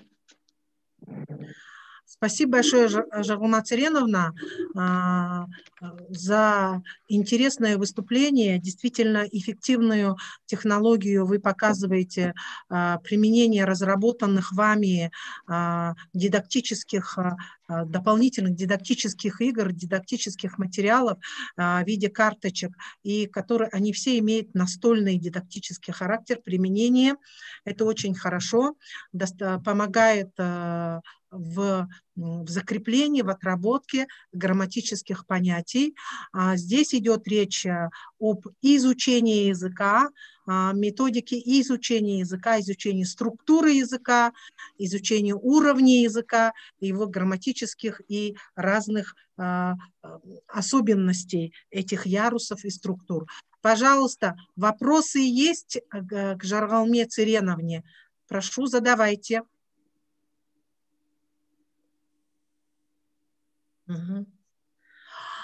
Спасибо, Жаргулма Цыреновна. Спасибо всем. Спасибо вам, что вы поделились своим опытом работы, своими эффективными технологиями. Теперь слово предоставляем Эржене Баировне Цыбеновой, учителю бурятского языка, школы номер 32 города Улан-Удэ, Республика Бурятия, аспиранта 1-го курса Института монголоведения, буддологии и псибитологии Сибирского отделения Российской академии наук. Пожалуйста, Эржена Баировна, мы вас слушаем. Здравствуйте. Тема доклада у меня «Формирование этнокультурной компетенции у учащихся». В эпоху глобализации, когда стираются различия между нациями, а уникальные культурные традиции все больше заменяются унифицированной массовой культурой, особенно актуальным является воспитание гражданина, способного не только к активной жизнедеятельности в поликультурной среде, но и обладающего чувством понимания и уважения к собственной национальной культуре, осознающего себя представителем своего народа, носителем языка, хранителем и продолжателем его традиций. Родной язык является главным инструментом для национальной самоидентификации. Огромная роль в воспитании и обучении учащихся в создании среды для изучения родного языка, привитии этнокультурных ценностей бурятского народа отводится школам и преподавателям бурятского языка и литературы.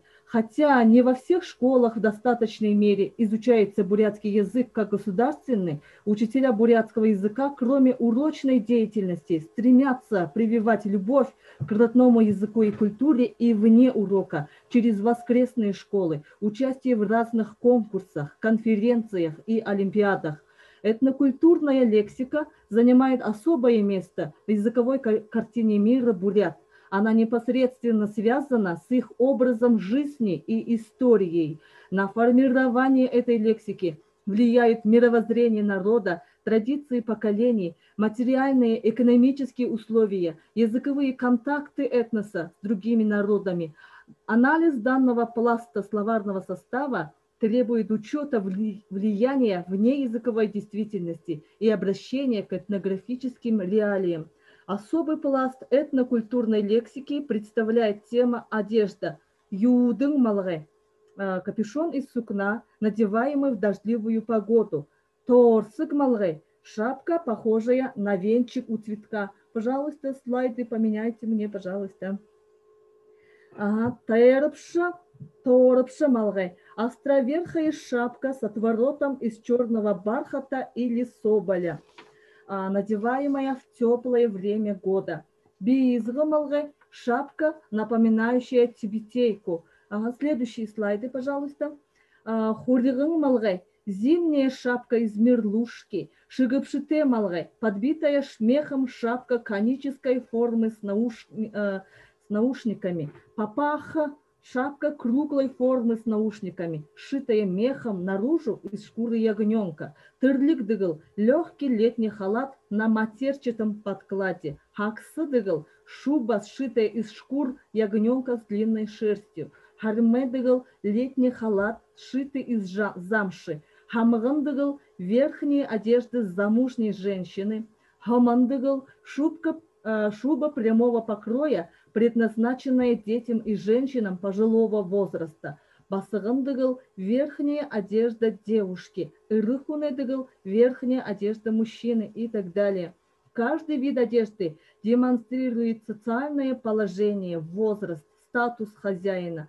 Также глубоко символична каждая деталь одежды. По данной теме мы сняли видеоурок Айдалай Хышел, урок шитья с учителем технологии с Сыгмой Бaldановой в рамках гранта по продвижению бурятского языка в школе Алтын Гырыл. На уроке дети знакомятся с технологией изготовления деталей женского бурятского костюма, новой лексикой, учатся применять эти слова, непосредственно вникая в этнокультурную среду. Они не только усваивают новую лексику по теме бурят арде хупсыгын, бурятская национальная одежда, но и включается в деятельность по изготовлению элементов шапки, одежды. Языковая среда, обстановка в национальном стиле, музыкальный фон, тема урока – все это способствует тому, чтобы дети в процессе изготовления старались общаться между собой на бурятском языке, открывая для себя новые лексемы. Дынзы, навершие шапок, которые носят знатные люди. Жинше – своеобразная петелька, чтобы повесить шапку на высоком месте. Тыбык – желтый кружок на шапке, символизирующий солнце. Зала – красная кисточка на шапке, символизирующая лучи солнца. Также на шапке имеется хушогын – стеганные линии поперек конуса, обозначающие принадлежность к 11 хоринским родам, а также стеганные линии, прошитые поперек конуса в шапке в количестве 32 линий, то это означает, что вокруг мифической горы Сумбыр мирно проживает 32 монгольских рода, поклоняющихся вечному синему небу. Отворот шапки украшает мехами соболя, белки, рыси и других животных ценным мехом. Важно объяснить детям, что глубоко символичен бурятский трехцветный передний борт дыгела энгыр. Верхний цвет энгыра может быть в основном синем цвете, обозначающем небо, но в зависимости от основного цвета ткани дыгела для цветового сочетания используют также в зеленом цвете на синем фоне дыгела. Также верхним цветом энгыра можно обозначить принадлежность к какому-либо хоринскому роду. Средняя полоса ангыра неизменно должна быть черного цвета, который символизирует плодородную мать-землю. Нижняя полоса должна быть красного цвета, который обозначает, что из сердца вырывается 3 яда сансары и отбрасывается через правую подмышку. Обувь тоже имеет свои особые значения, как экологичный, природосберегающий элемент одежды. Загнутый кверху носок бурятского гутула имеет смысл сбережения земли, чтобы случайным образом не повредить хрупкую почву, чтобы трава на ней росла густая, чтобы этой травой питался многочисленный скот кочевников. Кроме символичности, одежда показывает возраст человека, его статус, положение в обществе и так далее. Различаются мужские, женские, детские, родовые виды дегелов и шапок. На этих уроках дети обучаются бурятским пословицам, поговоркам и песням по данной тематике. Как известно, в эпоху глобализации этнические признаки народов нивелируются, однако в названиях традиционного костюма, пищи, домашней утвари, обрядов и праздников национальная специфика все еще сохраняется. Их можно отметить как национально-культурные маркеры. В формировании этнокультурной компетентности у детей особое место отводится внеурочным занятиям, деятельности по сбору предметов традиционного обихода, образцов народного искусства и развитию детского творчества. Экскурсии в музеи, театры города позволяют наглядно увидеть и познакомиться с особенностями бытовой жизни и предметами обихода бурят. Также следует в формировании этнокультурной компетенции у учащихся использовать и музейную деятельность. Именно здесь многие дети впервые знакомятся с видами национальных костюмов, старинной посуды и мебели, орудий и предметов труда. Все эти предметы старины вызывают у детей неподдельный интерес, напоминают о традициях и обычаях народа, расширяют их представление о прошлой жизни предков. В работе с детьми широко используется и устное народное творчество, которое является национальным достоянием любого народа. Для того, чтобы донести до понимания школьников красоту и своеобразие бурятского фольклора, в образовательном процессе практикуется чтение и инсценировка народных сказок с последующей их театрализацией. Также идет знакомство детей с народными традициями и заучиванием пословиц и поговорок.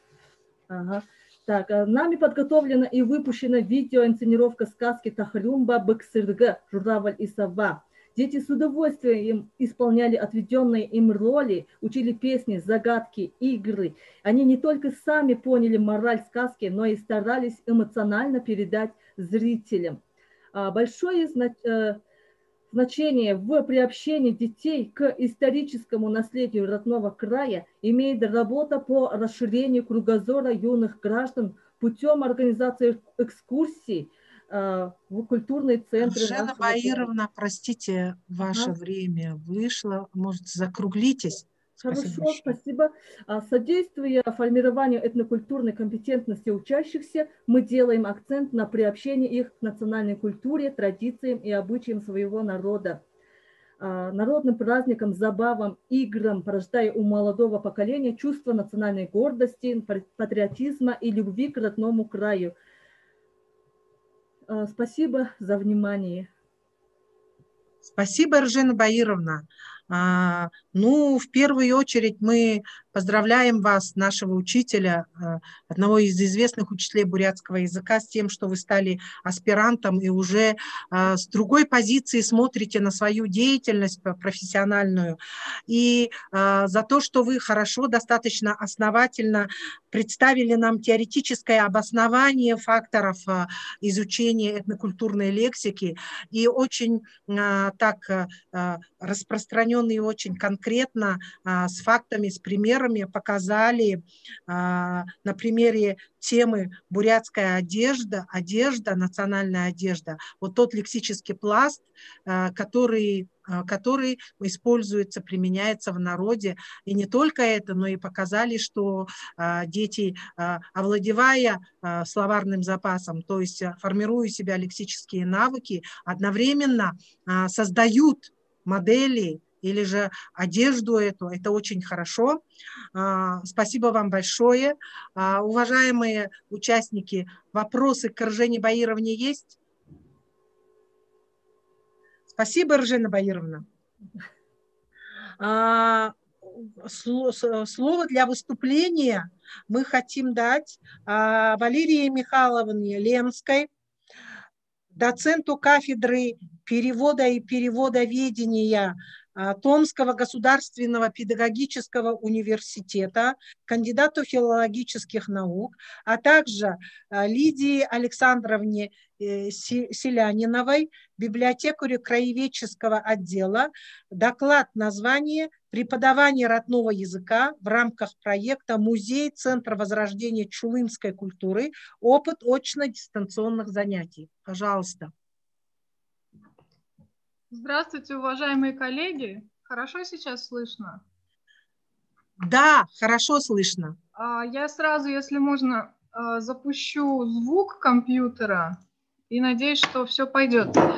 Я нахожусь в городе Томске, а моя соавтор доклада Лидия Александровна находится в районном центре Силети-Гульдет, собственно, в том месте, где проживают компактным образом чулымские тюрки или чулымцы. И далее будет просто видеоролик от нее для того, чтобы более подробно представить проект, так сказать, с их стороны. Итак, просто несколько слов о том, что вот тюркские языки у нас являются по распространению одной из самых таких географически обширно представленных групп, и чулымский язык представлен как раз-таки примерно в географическом центре между всеми тюркскими языками. При этом чулымцы известны уже давным-давно. Еще в чертежных картах или чертежах Ремезова в 1699 году уже есть обозначение не только реки Чулым, но и именно чулымского народа. Вот здесь прям даже видно, что это название чулымцы, так же, как и сегодня принят официальный вот термин. Исследователи Сибири, начиная с Мессершмитта, Миллера, Палласа, ну и некоторых других, не только фиксировали наличие такого народа, но и даже некоторые словарные статьи. Далее Василий Васильевич Радлов издал один текст, далее Сергей Ефимович Малов, ну и некоторые другие исследователи обращались к этой теме. А в науке систематическое изучение чулымского языка началось с Андрея Петровича Дульзона, сосланного в начале Второй мировой войны в Сибирь, точнее, в начале Великой Отечественной войны, в Сибирь, профессора немецкого языка. Продолжено исследование уже в этнографическом плане было Элеонорой Львовной Львовой, и лингвистически было написано 2 диссертации Риммой Махмутовны Бирюкович. Есть у нас ряд коллег, которые также обращались к чулымской теме, это вот американские и корейские исследователи, но их проекты завершились, и больше к этой теме они не возвращаются. Маржана Поморская, это наша коллега из Польши, пишет очень много по поводу чулымского языка, точнее лексики, этимологии, но, к сожалению, сама не приезжает к чулымцам, работает по публикациям других исследователей. Ее работа более такая ориенталистской направленности. И хотела просто сказать, что я занимаюсь чулымским языком, исследованием языка, 3 говоров, которые были представлены на территории Томской области и Красноярского края с 2005 года. И уже, как некоторые коллеги отмечали, преподавание языка, ревитализация, это не входило в мои изначальные задачи, но, так сказать, работа сама меня нашла. Основными центрами изучения чулымского языка, и, к сожалению, в основном это в моем только лице, представлены это Томский педагогический и Томский государственные университеты. Хотелось бы отметить, что вот здесь представлены на карте Томск, Ачинск и Мариинск, эти города, где были распространены чулымцы, как раз-таки являясь в нашей области северной границей тюркского ареала. К сожалению, многие из этих говоров исчезли, и вот сейчас о чем будет речь, это тутальский говор среднечулымского диалекта. Ну, если так вот обозначить, были нижние говоры, и мне удалось записать последнего носителя, и записи этого говора в аудиоформате доступны только те, которые были сделаны мной. А далее я работала с представителями всех этих говоров. и тутальский говор как раз-таки из села Тигульдет. Однако наше преподавание – это не первый опыт. Первый опыт был в Красноярском крае, в небольшой деревне Пасечная, в которой тоже живут чулымцы Красноярского края. При этом, да, не вдаваясь в подробности, сначала районное управление образования поддерживало эту инициативу, выделялись некие средства, но потом кружок закрыли под предлогом того, что чулымский язык не является языком из перечня Министерства образования Российской Федерации, из перечня иностранных языков для изучения на территории Российской Федерации. Ну, мы, опять же, не будем полемизировать. И вот сейчас я хотела бы включить запись моей коллеги из Тигульдета. Там 5,5 минут. Возможно, вот как раз будет, так сказать, совсем пограничное время нашего доклада. Я прошу возможность послушать до конца. И если будут какие-то вопросы, мы еще к этому вернемся. Валерия Михайловна, не беспокойтесь, включайте, слушаем. Спасибо. Я надеюсь, что вот сейчас, пожалуйста, я включу запись, я включила звук совместного использования. Скажите, пожалуйста, будет ли слышно? Здравствуйте. Мы рады приветствовать Слышно, да? вас в Центральной районной библиотеке села Тигульдет. Я расскажу о нашем проекте «Музей Центра Возрождения чулымской культуры», основным мероприятием которого являются занятия по изучению чулымского языка. При Центральной районной библиотеке уже более 25 лет существует краеведческий музей. Одна из самых интересных коллекций музея представлена экспонатами быта чулымского народа. Если работа на основе коллекции по изучению и представлению традиций и обычаев чулымского народа ведется не один год, это экскурсии, уроки, тематические площадки и многое другое, то с чулымским языком дело обстояло сложнее, так как он практически утерян. Осталось всего несколько носителей, свободно владеющих своим языком. В связи с этим идея предоставления возможности потомкам чулымцев изучать свой язык существует уже много лет, не раз обсуждалась с носителями чулымского языка.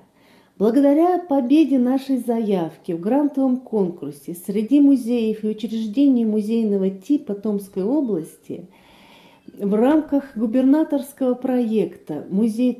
Роста» появилась возможность все идеи воплотить в жизнь. Проект для нашего района особо актуален, так как в настоящее время из всех представителей коренного малочисленного народа Томской области и Красноярского края чулымцев на территории Тигульдетского района компактно проживает самое большое их количество. В Тигульдетском районе чулымцев, согласно данным Всероссийской переписи населения 2010 года, 187 человек.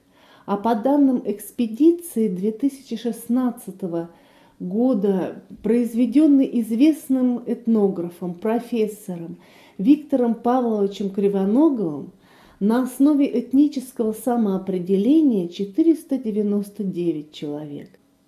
По оценкам ученых ТГПУ, свободно говорящих же на своем родном языке по двум регионам не более 10 человек.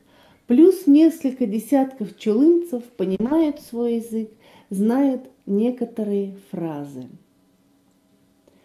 В рамках проекта «Музей Центра Возрождения чулымской культуры» проводятся экскурсии, онлайн-занятия, встречи по выполнению домашнего задания. Для проведения онлайн-занятий мы привлекли доцента ТГПУ и старшего научного сотрудника ТГУ, специалиста по чулымскому языку Ленскую Валерию Михайловну.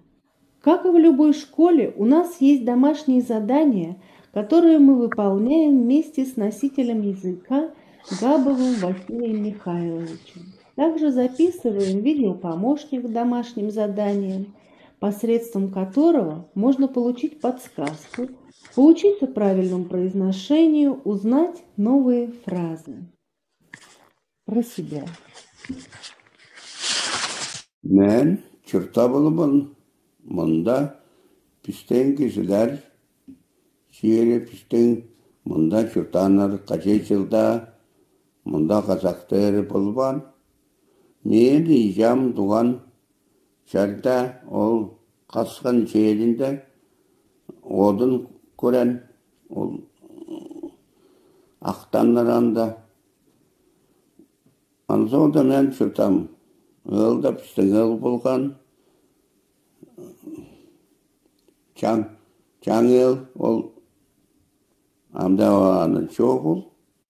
В ходе проекта постепенно накапливается языковой материал, который принадлежал чулымцам, проживавшим на территории нашего района.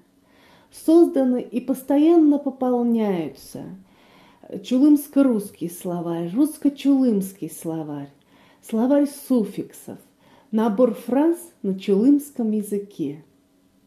Весь наработанный материал, что особо ценно, доступен не только участникам проекта, но и всем тем, кто желает изучать чулымский язык. Для этого все материалы, включая записи онлайн-занятий и видеопомощников, выкладываются на странице проекта и в группах проекта в соцсетях. Для решения текущих вопросов и рассылки объявлений для участников проекта создана группа в WhatsApp. Мы рады, что данный проект реализуется и надеемся, что он даст толчок современным чулымцам к дальнейшему изучению своего родного языка. А вследствие этого чулымский язык будет жить. В целом Лидия Александровна обозначила самые основные моменты нашего проекта, наших уроков, занятий. Можно очень подробно много говорить. Единственное скажу, что у нас прошло пока только 3 занятия. 4-е онлайн-занятие должно было быть сегодня. И планировалось, что первые встречи будут очными. Я приеду туда, в Тегульдет, но из-за всех противоэпидемиологических мер мы решили сразу начать с онлайн дистанционных занятий и планируем, надеемся, что если к весне ситуация нормализуется, к концу проекта в апреле где-нибудь мы встретимся уже с изучающими язык там. Ну, мы многому учимся, многого не знаем. Язык бесписьменный, никогда не разрабатывалась ни нормы, ни алфавита. Оба говора, которые пока еще существуют в количестве буквально максимум 10 носителей, они сильно отличаются, особенно фонетически, лексически, кое-где даже и грамматически. И поэтому здесь, опять же, не вдаваясь в подробности, ну, можем сказать, что вот такое у нас начало. Где-нибудь, может быть, в следующем году на вашей конференции или в другом месте мы уже в ретроспективе посмотрим на наши результаты и, надеемся, представим уже то, как у нас прошел наш проект.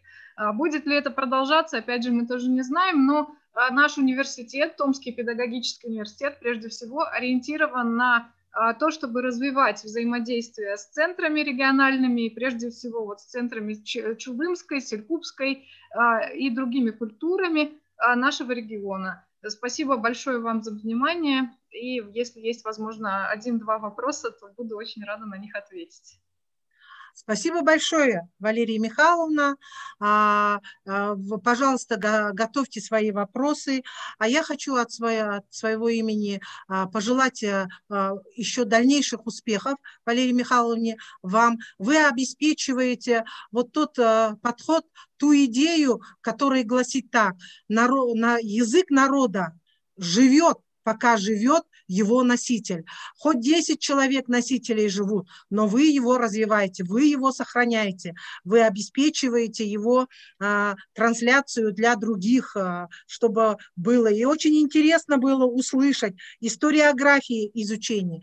Мы рады видеть в вашем лице на сегодняшний день, я так поняла, по России единственного исследователя, того человека, который с позиции науки, с позиции методики продвигает продвигают чулымский язык. И еще раз желаем вам успехов. Картография ваших исследований, картография вот проживания носителей вот этого тутальского говоров, чулымцев, чулымских тюрков, как-то визуализирует, и ты видишь, как обширен вот география вашей работы. Желаем вам всего-всего хорошего, чтобы письменный, бесписьменный язык стал письменным, и в этом, я думаю, вы приложите очень много усилий. Спасибо вам большое. Спасибо большое. Пожалуйста. Да, есть инициативы по письменности. Вот был скриншот первой книги, которую мы выпустили в прошлом году. Это была инициатива Томской епархии, церкви. Это было Евангелие от Марка. То есть вот мы, к сожалению, немного опоздали с тем, чтобы начать бесписьменный язык делать письменным. Но в любом случае, вы даже не имеющий письменности язык, разговорную его форму очень хорошо развиваете и популяризируете не только среди населения локально проживающего, но и в сети интернет. И получается, те носители чулымского говора, которые где-то еще проживают, они могут к вашим занятиям присоединиться. Это очень хорошо. Спасибо вам большое. Уважаемые участники, есть вопросы, Валерии Михайловны? Но я в чате вижу вам пожелания большие. Спасибо большое. И продолжим дальше работу. Слово предоставляется Зинаиде Владимировне Гамбоевой, педагогу дополнительного образования, которая работает в детском саду «Солнышко» поселка Усть-Ордынский, Ихирит-Булагатского района Усть-Ордынского округа Иркутской области. Пожалуйста, Зинаида Владимировна, мы вас слушаем. Здравствуйте. Так, меня видно? Мы вас видим. Видео я позже сама включу тогда. Хорошо. Как сказали, не включается. Я отсюда с демонстрацией экрана включу. Добрый вечер, дорогие коллеги. Меня зовут Зинаида Владимировна. Работаю педагогом дополнительного образования в поселке Усть-Ордынский, детский сад «Солнышко». Всем, конечно, уже не секрет, что бурятский язык у нас один из актуальнейших проблем в целом. И мы начали играть, в детском саду мы начали играть игру «Былын-хылын», что очень интересно было вот детям, да. У нас вот проблема в чем, что старшее поколение знает бурятский язык, говорят, да, а вот молодое поколение, вот мои ровесники уже совсем уже не говорят, в принципе, и дети, соответственно, тоже русскоязычные. В этом, большая как бы проблема. И проблема в том, что, естественно, дома уже тоже не употребляют бурятский язык, а мы говорим, начинаем как иностранный язык. Вот в связи с этим, с той игрой, вот я думала, и, то есть нужно было еще что-то придумывать, кроме той игры. И придумала здесь такую игру, дидактическую игру «Тургылыш, Тургын-хылыш». Сейчас я хочу вот это представить. Игры по изучению бурятского языка, конечно, помогают запоминанию слов, закрепляют знания, приобретаемые на организованной учебной деятельности. Игра способствует формированию устойчивого интереса к учению и снятию напряжения, активизирует деятельность обучаемых и позволяет вовлечь в учебный процесс слабых и стеснительных детей. Здесь можно увидеть, над чем можно уже поработать, то есть увидеть результат свой и над чем можно еще дополнительно позаниматься. В ходе игр дети, играя, конечно, не замечают, да, процесс обучения и познают окружающий мир. Это естественное состояние ребенка дошкольного возраста. Поэтому очень важно не только рассказать, но и показать. Для этого есть множество материала, наглядного материала. Это карточки могут быть и так далее. Здесь я хочу включить дидактическую игру. Ну вот презентацию видно? Ой. Так, выходим. Так, демонстрация экрана. Выйди, Олег. Выйди. Так. Так, я не могу зайти. Так. А здесь видно?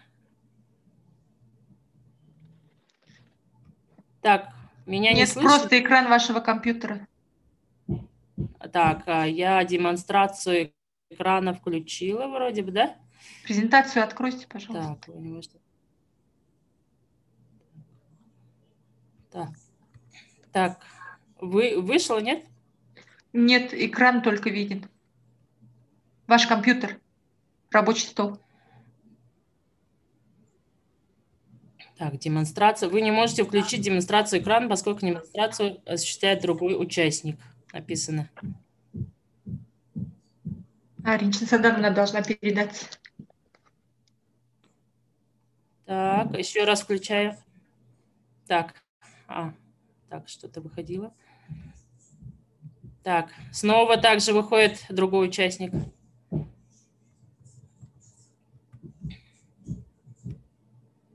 Так. Включайте, пожалуйста. Все, включила вроде бы. Так, сейчас видно?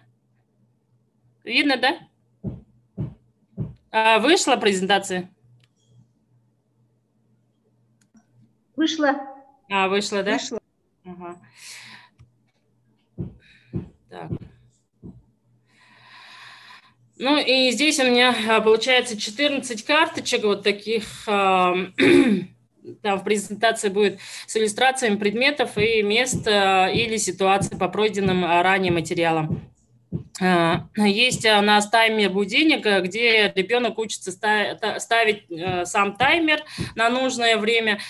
Здесь у нас от 10 секунд до 1 минуты. И, соответственно, ребенок уже понимает время здесь, сколько, 10 секунд это много или мало по времени, да, и 1 минута это сколько.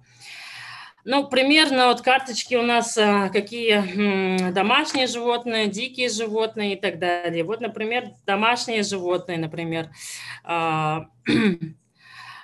друг другу передаем во время, то есть время идет, каждый ребенок называет, соответственно, по теме, по тематике домашние животные, например, говорит уния, корова, рога, копыта, ну и так далее.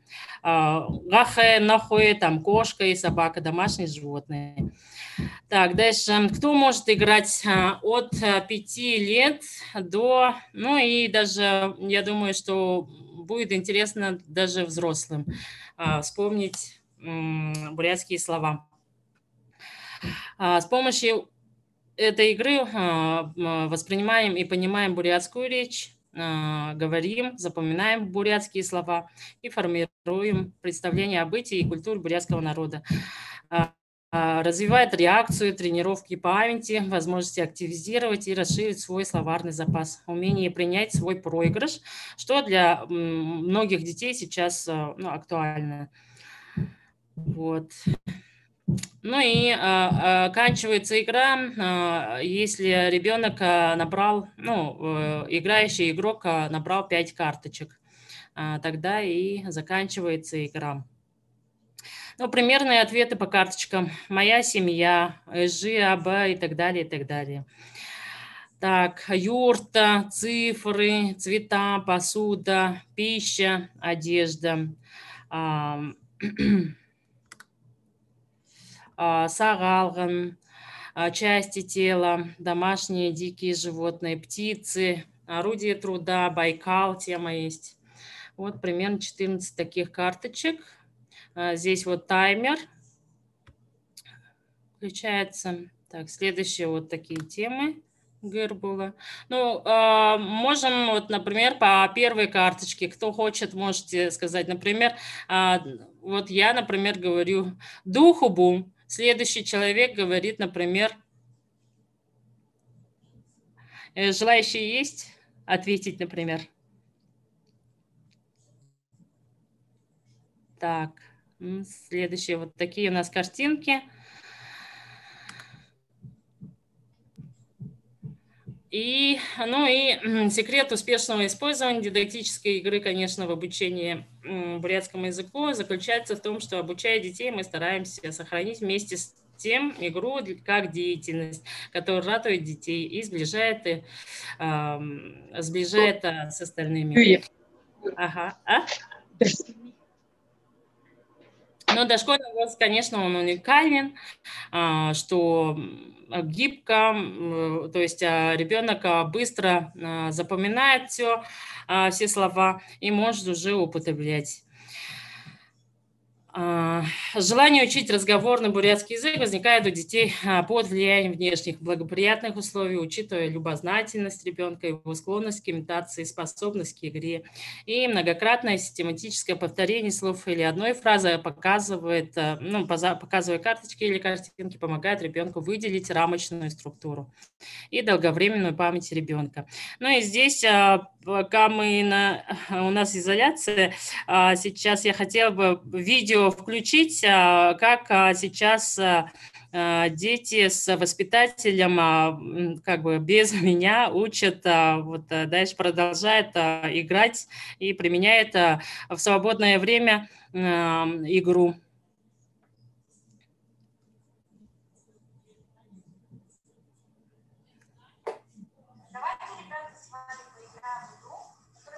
Всем слышно?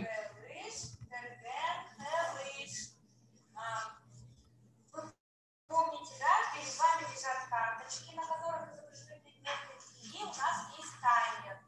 Вы берете карточку, я напомню правила игры, и называете предмет на бурятском языке, который нарисован на этой карточке. И в это время у кого, когда возник таймер, если в руках у кого-то оказалась карточка, значит этот игрок считается проигравшим, и он оставляет карточку себе. Так, значит, я засекаю таймер. Берите карточку.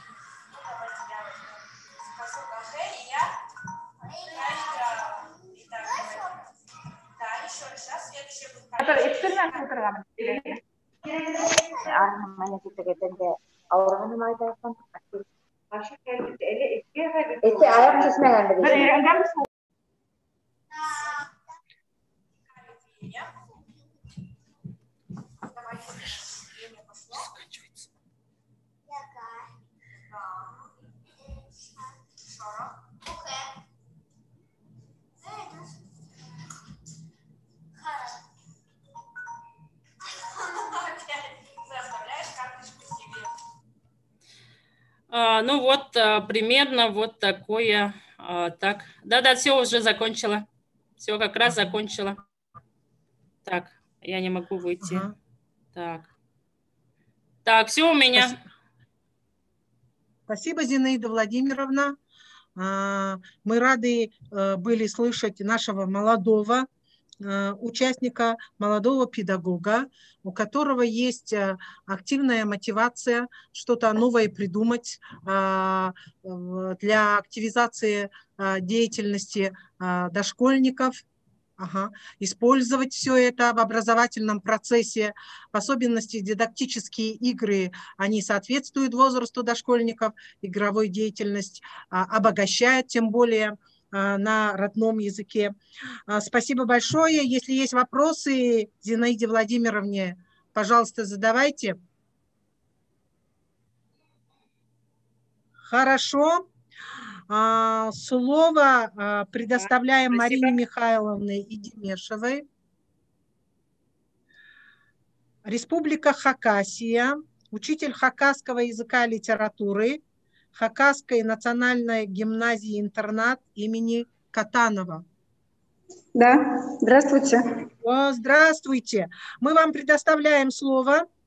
Ага. Пожалуйста, слушайте нашего участника, нашего коллеги с Республики Хакасия. Спасибо большое. И начинайте, Марина Михайловна.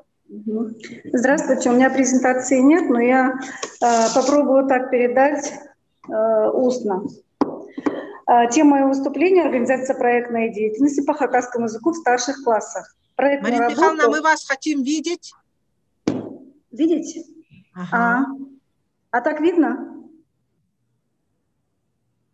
Нет, мы не видим вас. А вот так сейчас видно. Ага. Тема моего выступления – организация проектной деятельности по хакасскому языку в старших классах. В старших классах практически у нас в национальной гимназии практически единственная школа, где изучают хакасский язык в старших классах, и тем более есть углубленное изучение хакасского языка. Я хотела вам продемонстрировать несколько учебников. Это новые, практически 3 года мы только занимаемся по ним. Это учебники основного образования, и Тирансин – это углубленное изучение хакасского языка.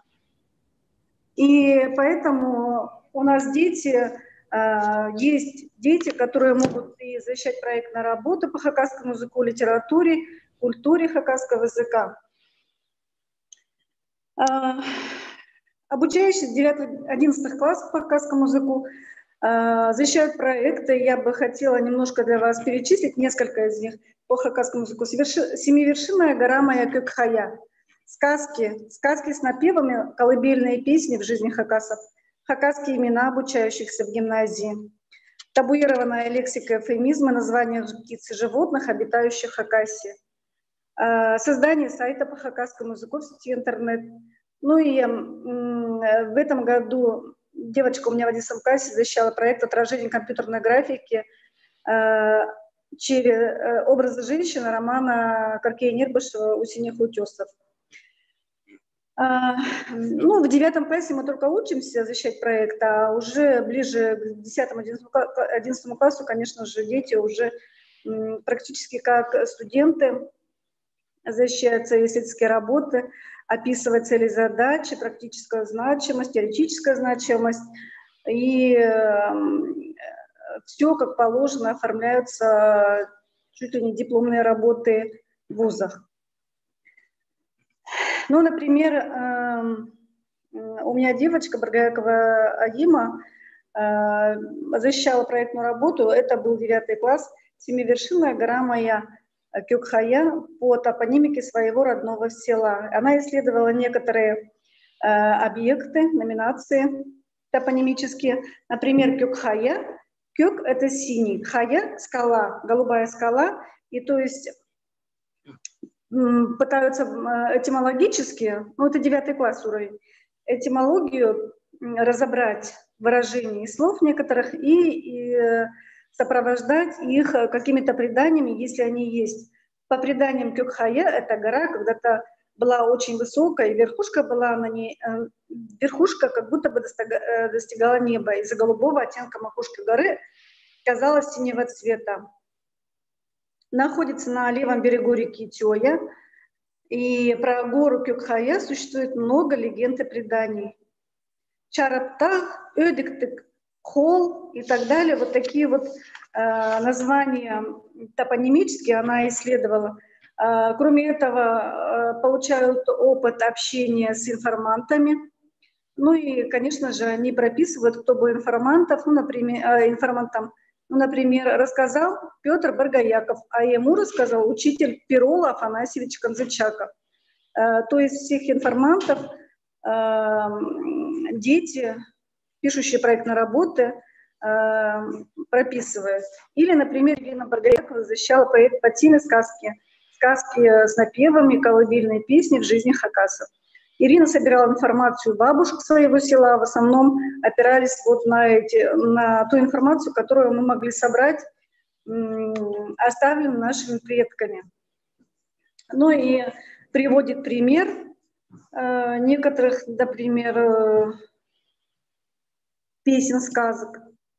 Также были проектные работы ученика одного, хакасские имена обучающихся в гимназии. Исследовал все имена, переписывал собственноручно, и девочек, и мальчиков, и потом пытался систематизировать немножечко, определяя самые распространенные имена у мальчиков и девочек, и пытался разобраться, почему же в последнее время хакасы много дают вот своих таких этнических имен, таких как Тимур, Аяс.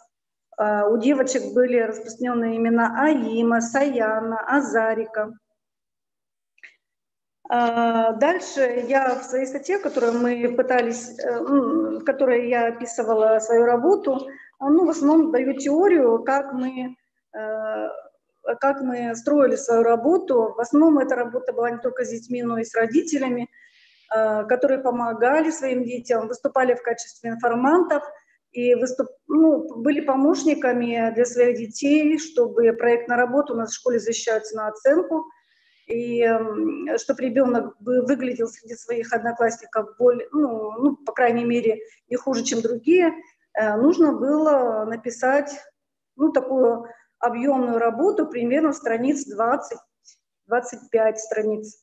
И практически, конечно же, не вся информация была из первых уст, конечно, много было научных каких-то работ, которые выполняли наши ученые, в том числе Николай Федорович Катанов. И в основном фольклорное наследие мы пытаемся брать там, потому что есть PDF, и есть книги такие, где можно брать информацию о нашей культуре, о нашей традиции хакасов.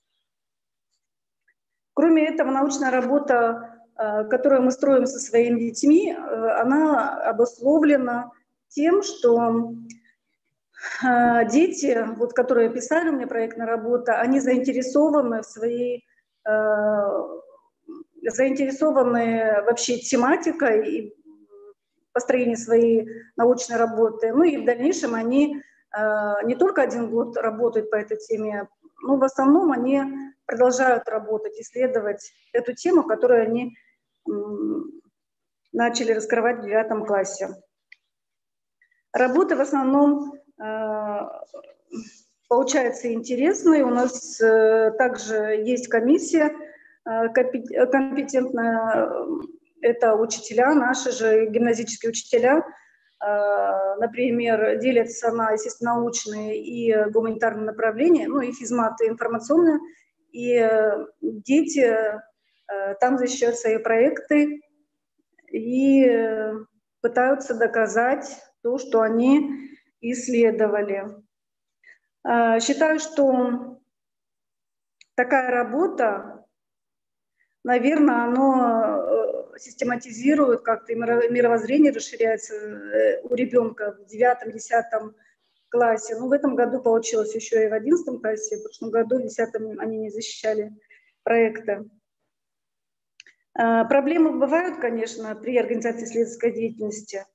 И бывают, конечно, положительные моменты, когда для детей это бывает первым опытом, уроком, умением, старанием правильно построить какую-то гипотезу свою, даже сформулировать гипотезу, это является как-то тоже первоначальным каким-то осмыслением своей работы. Зачем это делаешь? Вообще, какие перспективы по этой работе у вас может быть?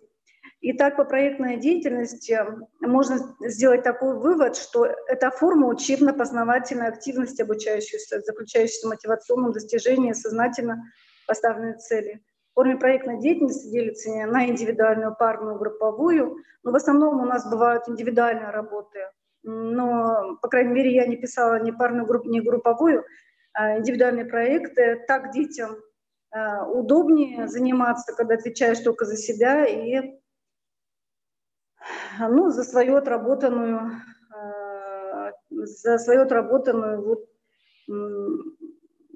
научную деятельность, и в зависимости от проблемы, которую учащимся предстоит решить, педагог сам определяет форму деятельности обучающихся, но в качестве итога любой проектной деятельности учащиеся должны представить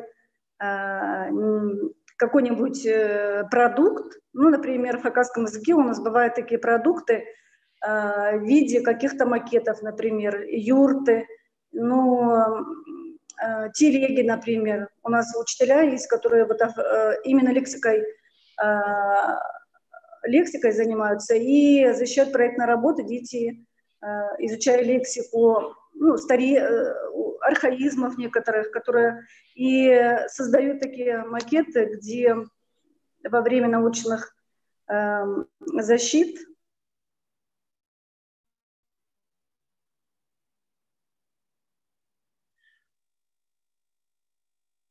Марина Михайловна.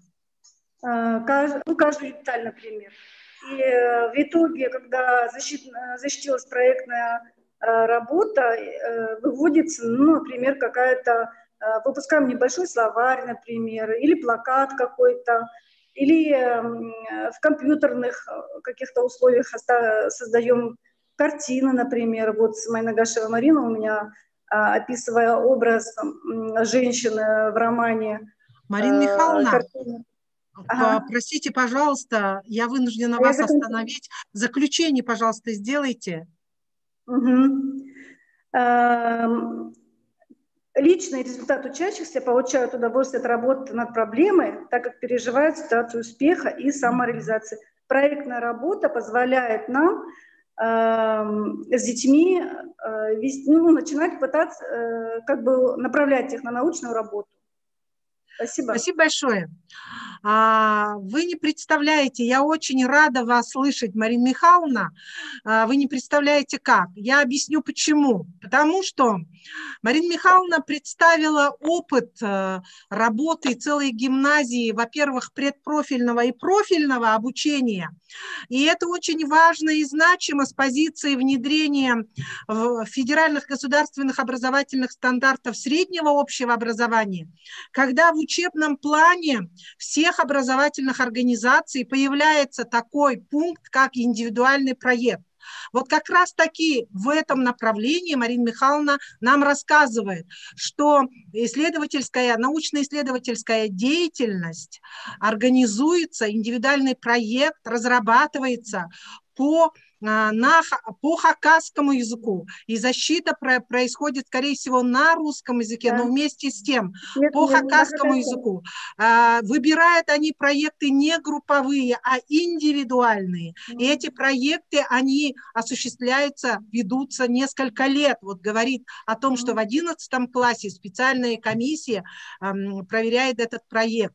Вот это, скорее всего, у вас в вашей гимназии в таком экспериментальном режиме ввели федеральный государственный образовательный стандарт среднего общего образования, а вы все знаете, что с этого года на территории в образовательном пространстве всей России введен стандарт среднего общего образования. И вот то, что наши преподаватели, учителя бурятского языка и литературы показывали проектную деятельность в основной школе, в начальной школе, вот этим завершается к уровню среднего общего образования. Спасибо вам большое за ваш опыт интересный. Мы думаем, что этот опыт увидим мы в статьях с тем, чтобы других республик России был какой-то, возможно, сегодня мы вас услышали, я думаю, что в каждой республике, возможно, есть углубленное изучение хакасского языка на уровне профиля. Профиль выбирается, хакасский язык углубленно изучается. У нас, например, в Республике Бурятия в учебных планах пока углубленного изучения бурятского языка на уровне среднего общего образования пока нет.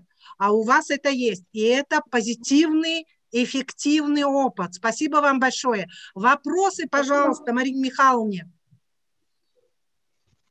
Есть? Вопросов?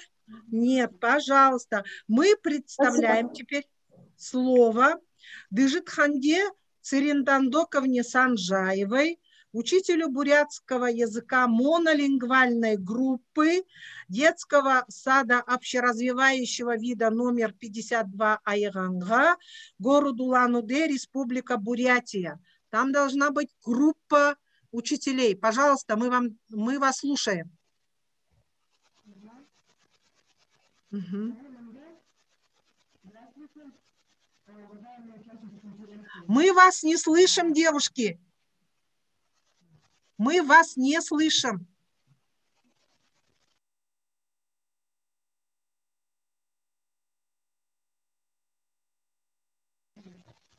Включите звук, пожалуйста. А, включили? Хорошо.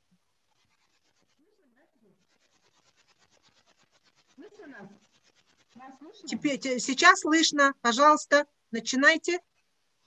Громче говорите. Здравствуйте, уважаемые участники конференции.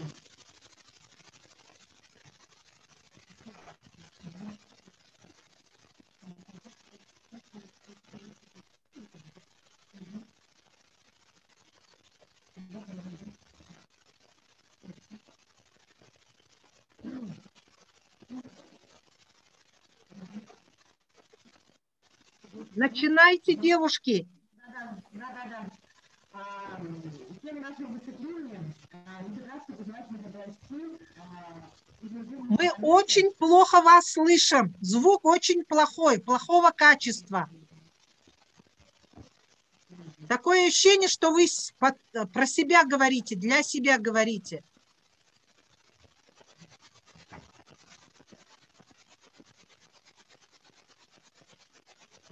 Все, начинайте. На базе нашей группы работает экспериментальная площадка по воспитанию и развитию ребенка по монолингвальной модели. Главной целью является создание речевой, развивающей этнокультурной среды. Основные наши задачи – создать условия для социального личностно ориентированного развития. Плохо слышно.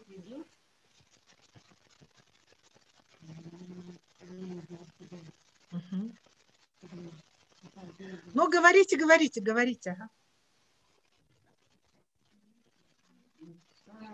Сделать бурятскую культуру близкой и понятной детям, способствовать развитию человечества, научить ребенка иметь бурятский язык повседневной жизни, в дежурных моментах, в игре, на прогулке, совместно с воспитателем и самостоятельной деятельности. Использовать бурятский язык для деятельности и связи коммуникации во всех образовательных областях, в том числе путем их интеграции. Девушки, у вас презентации есть, мы вообще вас не слышим, абсолютно. Вы что-то говорите, мы слышим какую-то просто такую речь, не членораздельную.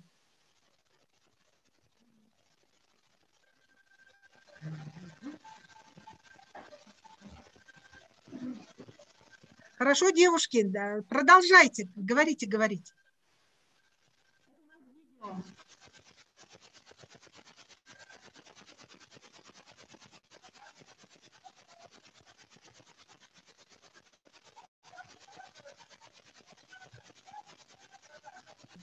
Давайте мы вас пропустим, вы свои технические моменты, пожалуйста, решите, и слово предоставим Альбине Альбертовне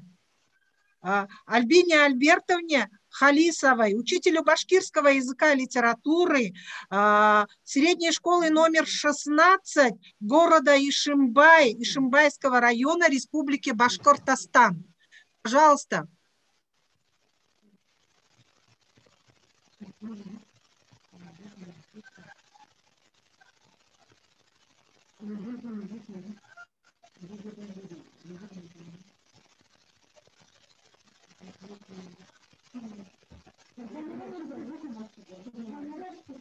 Девушки,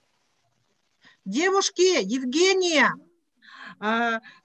Александровна, вы, пожалуйста, пока решите свои технические проблемы, мы потом вас пригласим. Выйдите, пожалуйста. Не поняли нас? Они должны что сделать теперь? Выйдите, пожалуйста, и демонстрацию экрана. Ага. Выйдите, пожалуйста. Ага. Мы слушаем Альбину Альбертовну. Это их же, да?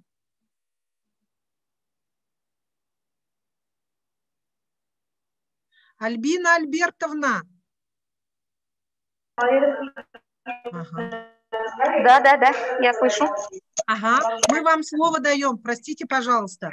Ага. Ой, сейчас тогда, подождите. Ага. А демонстрацию экрана вы можете подключить или мне самой? Самой можете. Попытаться это сделать. Ага, лучше самой.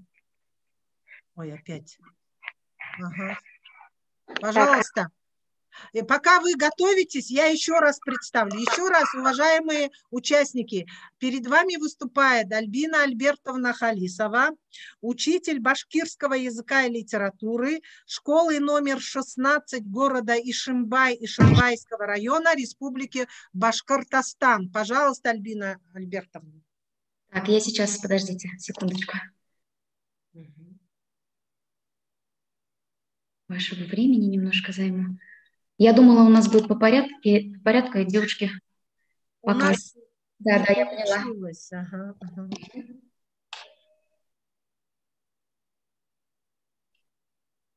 Так, вот скажите, пожалуйста, вам видно? Мы вас видим, а презентацию вашу пока нет. Хорошо, сейчас загружается, наверное.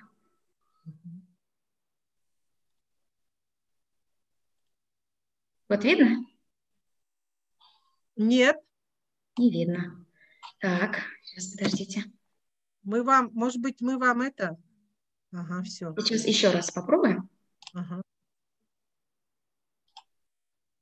Все видим мы. Видите, да? Угу. Все хорошо, замечательно. Так. Добрый день, уважаемые участники Всероссийской научно-практической конференции. Меня зовут Альбина Альбертовна, я преподаю башкирский язык в русскоязычной школе. Это город Ишимбай, Республика Башкортостан. Но чтобы вы имели представление о нашей школе, хотел бы привести некоторые данные. Всего обучается у нас 653 ученика, и из них 83 изучают башкирский язык как родной. Цифра, конечно, небольшая, но... Однако мы делаем все возможное, чтобы эти дети знали свой родной язык и с удовольствием посещали уроки родного башкирского языка. Остальные, в свою очередь, изучают башкирский язык как государственный 1 час в неделю. Себя я отношу к категории учителей-новаторов. Я люблю экспериментировать, находить разные методы и приемы, чтобы ученик был вовлечен в урочную деятельность. Учитывая, что восприятие информации у каждого человека разное, мы знаем, что у нас часть детей – это аудиалы, есть визуалы, кинестетики и дигиталы, да? Стараюсь на уроке использовать разные приемы. Овладение родным языком расширяет возможности человека в обществе, в общении и выражении своих мыслей. Приходится совмещать современные технологии и уникальные методики для того, чтобы урок был не только эффективным, но еще и интересным. Дети должны научиться мыслить на своем родном языке, общаться с близкими и знать, конечно, свою культуру, традиции, быт свой. Одним из эффективных методов в моей работе по сей день является коммуникативный метод. В совокупности с приемами игры для коллективного добывания знаний и компьютерных технологий этот метод дает отличный результат. Игры способствуют выполнению важных методических задач, созданию психологической готовности детей к речевому общению, обеспечению естественной необходимости многократного повторения ими языкового материала, тренировка учащихся в выборе нужного речевого варианта, что является подготовкой к ситуативной речи вообще в целом. Психолого-педагогические основы проверки знаний учащихся путем применения игровой методики дают ту самую продуктивность, к которой я и стремлюсь. Даже взрослые с удовольствием играют, мы это наблюдаем и по телевизору, и по интернету. и даже болеем за того или иного игрока, это открывает новые возможности для детей. Психолого-педагогическим основанием игры является то, что ребенок всегда готов показать свои силы, положительные результаты показывает. Это дает силы им, стимулирует ученика. Выявляются неформальные лидеры в этой обстановке. Ну и, конечно, можно выявить одаренных детей в этой неформальной обстановке. Вы можете сказать, что игровые технологии используются в педагогике уже очень давно, но на сегодняшний день, сегодня в 21 веке, это новый век технологий, интернет, который уже вошел даже не в каждый дом, но уже в каждую школу и в каждый кабинет, и он активно используется практически на каждом уроке. Учитывая эти изменения в системе образования, учителям, словесникам приходится переосмысливать и перестраивать свое отношение к предмету. Но новые методы и приемы, инновационные технологии, возникшие за последние годы в методике преподавания предметов, требуют от учителя новых подходов, в том числе и к изучению родных языков. Вот хочу вам привести пример. В 9 классе при закреплении темы «Жизнь и творчество» башкирского народного поэта Мустая Карима я вот использую такую популярную игру, программу «Своя игра». Я думаю, что все знакомы с этой игрой. На экране я проектором вывожу несколько тем. Вот перед вами экран, и вы видите несколько тем. Биография Мустая Карима, творчество Мустая Карима, современники, либо образ Мустая Карима в искусстве. И есть такой блок, как «Да, нет».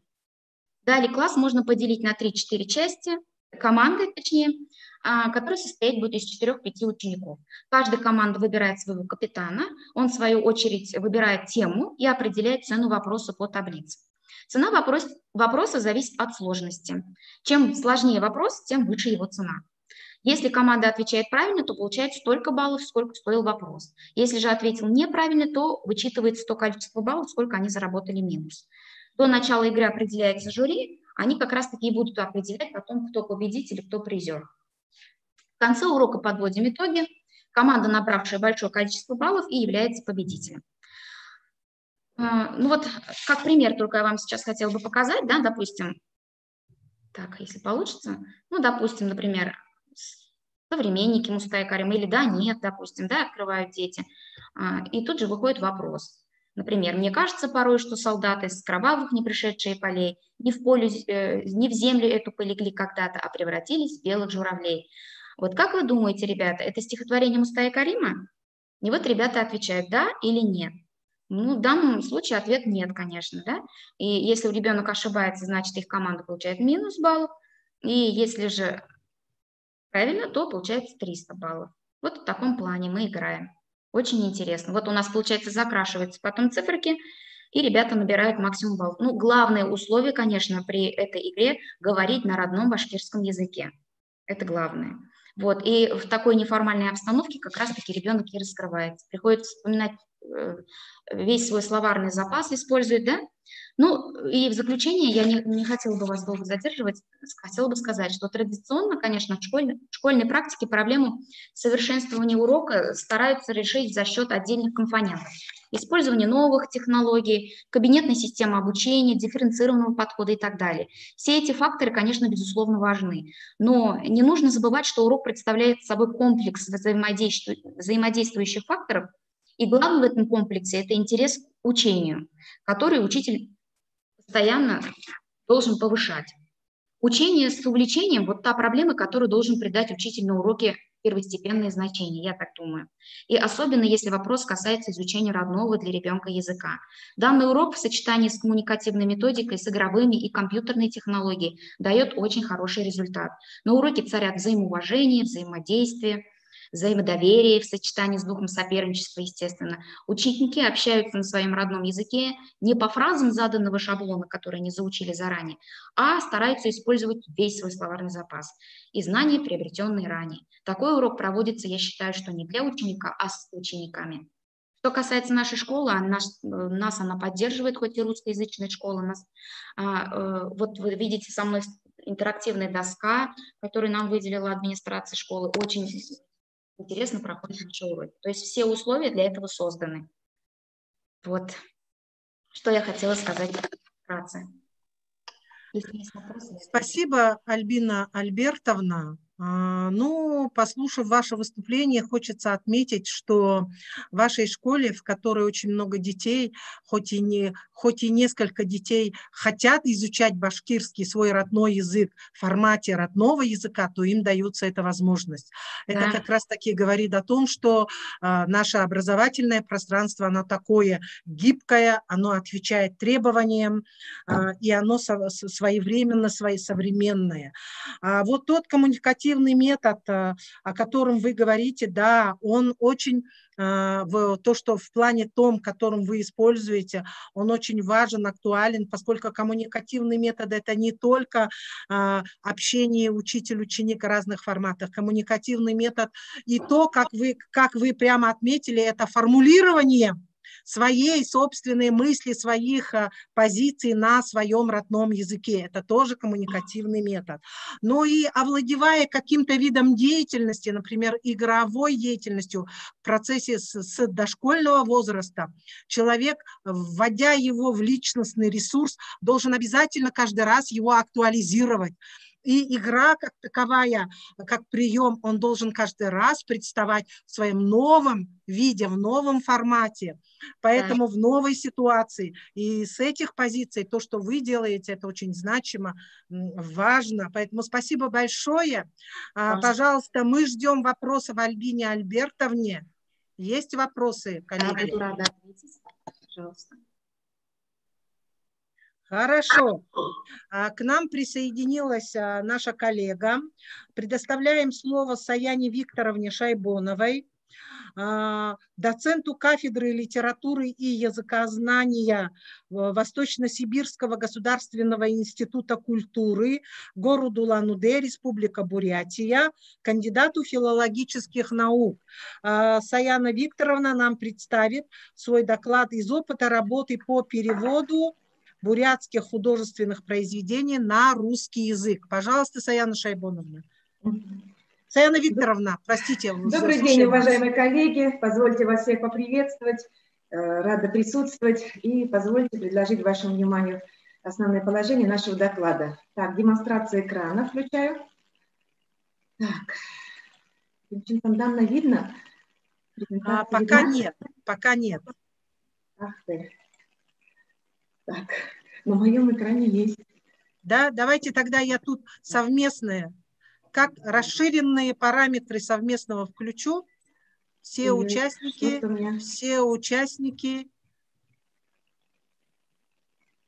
Нет, только один. Что-то технически случилось. Вы нажмите на демонстрацию. Все. Видим уже, что у вас работа началась. Хорошо, все, можно, да? Да. Так, тема озвучена, но прежде всего я хотела бы сказать, что доклад посвящен художественному переводу, и лейтмотивом нашей конференции сегодняшней является, конечно же, определение, выявление определенных технологий, методик, которые должны содействовать сохранению и развитию родных языков. И одним из эффективных технологий, на наш взгляд, является вот именно процедура художественного перевода. Далее, художественный перевод представляет собой... Так, секунду.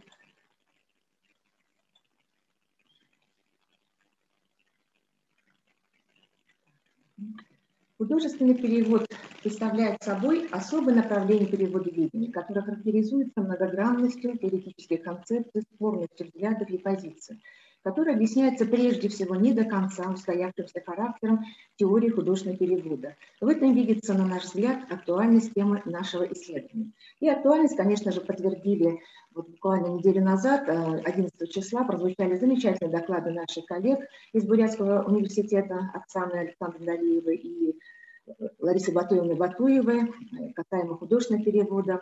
Они также подтвердили актуальность подобных исследований. Минимальной единицей художественного перевода является, безусловно, слово. И работа со словом требует от переводчика больших усилий и внимания.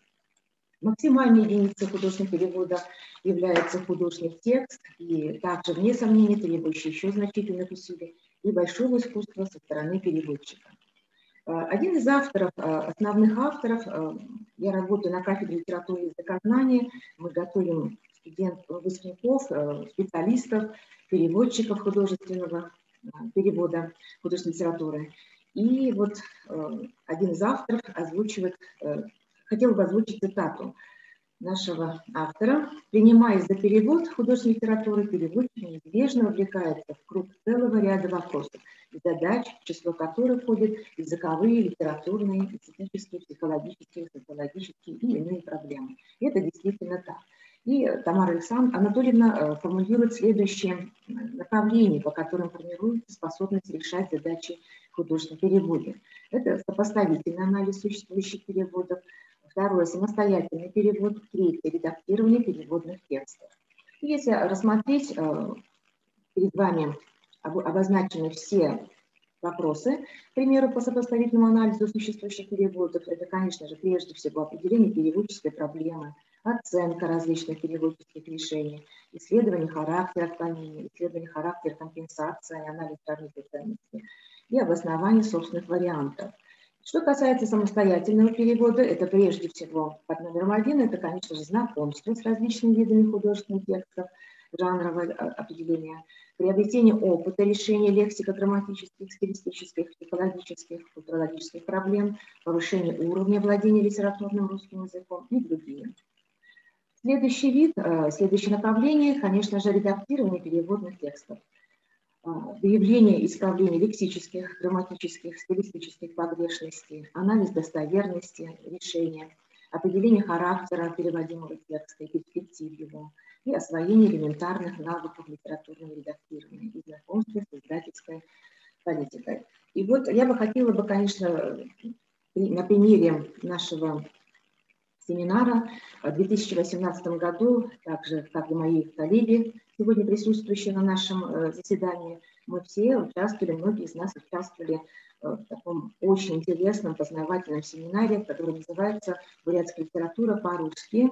Организатором явились наш Бурятский государственный университет в лице, одним из организаторов была Полина Курбуна-Дышимаева, доктор филологических наук, профессор, и Ирина Сергеевна Алексеева, директор, руководитель стратегического центра развития переводческого образования России, и коллега Альбина Витальевна Бояркина, педагог немецкой филологии Санкт-Петербургского университета. Я считаю, что данное мероприятие было очень знаковым, актуальным, поскольку это мероприятие характеризуется очень особой актуальностью, данное заседание было необходимым. И всего принимало участие 127 человек, и в том числе студенты нашей кафедры Восточно-Тибетского государственного института культуры, обучающиеся по специальности литературное творчество, имеющие специализацию литературный работник, переводчик художественной литературы. Всего за деятельность проекта было переведено 55 художественных произведений бурятских мастеров слова. Вот на вашем экране, как видите, уважаемые коллеги, участники семинара, вот мы провели очень такие напряженные, очень познавательные дни вместе с нашими коллегами из Москвы и Санкт-Петербурга. Далее, вот они определили, Ирина Алексеева и Альбина Бояркина, определили специфику художественного перевода таким образом. Мы учимся с вами переводить особый текст, художественный. Человечество накопило немало опыта достижения этого искусства. Художественному переводу научиться можно, но трудиться придется много. Умение выделить переводческую проблему в тексте и найти пути ее решения, в том числе и применение научной, справочной литературы и логического вывода, составляет немаловажную часть общей профессиональной компетенции. Озвучивает Кадакова. И можно выделить 3 основные проблемы при художественном переводе возникающие. Они возникают, поскольку художественный текст, он создан в определенное время, живет долго, хранит черты определенной эпохи, связан с определенной литературной средой, с ее канонами и, конечно же, несет на себе отпечаток творческой индивидуальности. И в данном случае мы выделяем 3 вида основных проблем. Это, конечно же, передача временной отнесенности текста, вторая проблема – передача черт литературного направления, и третья проблема передачи индивидуального стиля автора. Далее, по итогам данного семинара, проекта, одним из организаторов была Полина Курбуна, я говорила уже, она подготовила очень интересную презентацию, проект по переводу современной бурятской литературы. И вот мне очень импонирует ее мысль именно по поводу внутреннего редактирования, если я хотела бы вам озвучить. Перевод литературного текста должен состояться в результате многократного возвращения для повторной шлифовки к варианту, который некоторое время назад вполне устраивал переводчика. Рассматривание слова и друга слова через лупу – вот что такое редактирование. Производить исправление русского слова и художественного стиля в чужом труде – это рекомендовать переводчику произвести их. Внутреннее редактирование – это приход двух сторон к консенсусу. И я согласна. Вот хотелось бы привести вот наши примеры. Моя группа студентов в лице третьего курса, студентов третьего, второго курса.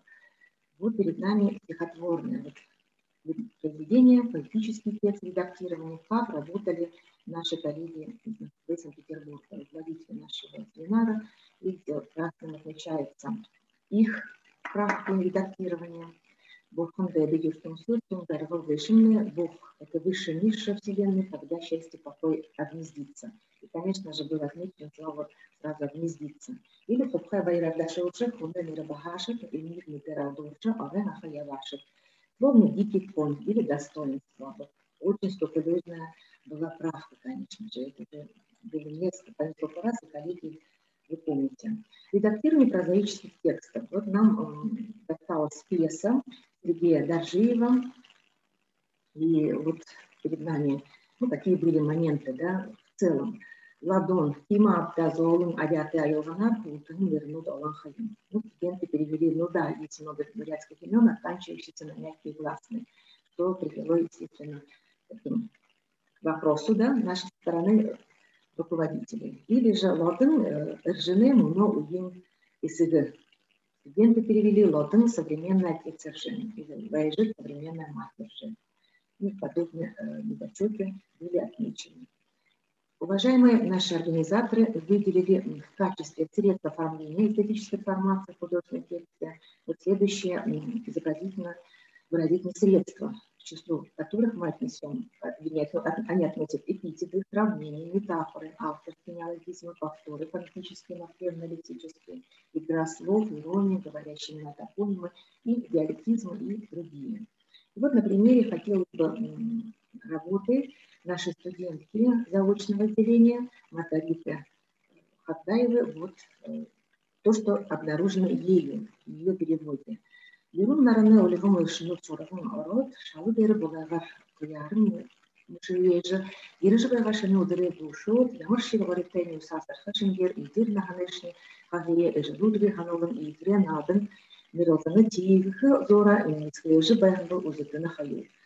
В дом проворно проникли энергичные солнечные лучи и заплясали на полу, заиграли, засверкали, звучая яркий ответ, как будто хотели одарить новый наступающий день особой тайны, сразу же напомнившей о далекой молодости. И не менее замечательная метафора, обнаружена ею нашей студенткой, Минишля Мунх Карнота Варахасагня Эртажудеха. Это произведение Тудыби Сриндажиева Хахасалга. Прощание. Неуклонно приближается время, и для меня навечно отправиться в разведку. Необычная метафора, безусловно. Сравнение. Хапсага шумон шенги потолнотха мухарювин хожебетра. Пока он сидел, перекатывал в своих мыслях тяжелые думы, похожие на скалистые камни. Помимо тех уже высказанных, отмеченных средств, конечно же, встречается антитеза, градация, конечно, без них все отмечаем. Иха багара томбуша. Дело не в большом и в малом. Тед иды қойыр бешейхін фигуден поражен уже, он орелдық бахирдық. А его маленькие ребятишечки спотыкались, падали, кричали и рыдали. И в заключение хочется сказать, что можно смело утверждать, что существующие переводы, уже имеющиеся переводы наших профессиональных переводчиков, обучающие семинары подобные вот нашему в 2018 году проведенному, творческие различные проекты по художественному переводу становятся, на наш взгляд, определенной платформой для формирования профессиональной позиции опытных и будущих переводчиков и наглядным примером того, насколько тернист и труден путь становления профессионала-переводчика. На этом все. Благодарю за внимание. Спасибо большое, Саяна Викторовна. Мы тут с вами услышали опыт работы целой группы, целого направления в организации переводов художественных произведений бурятских художественных произведений на русский язык.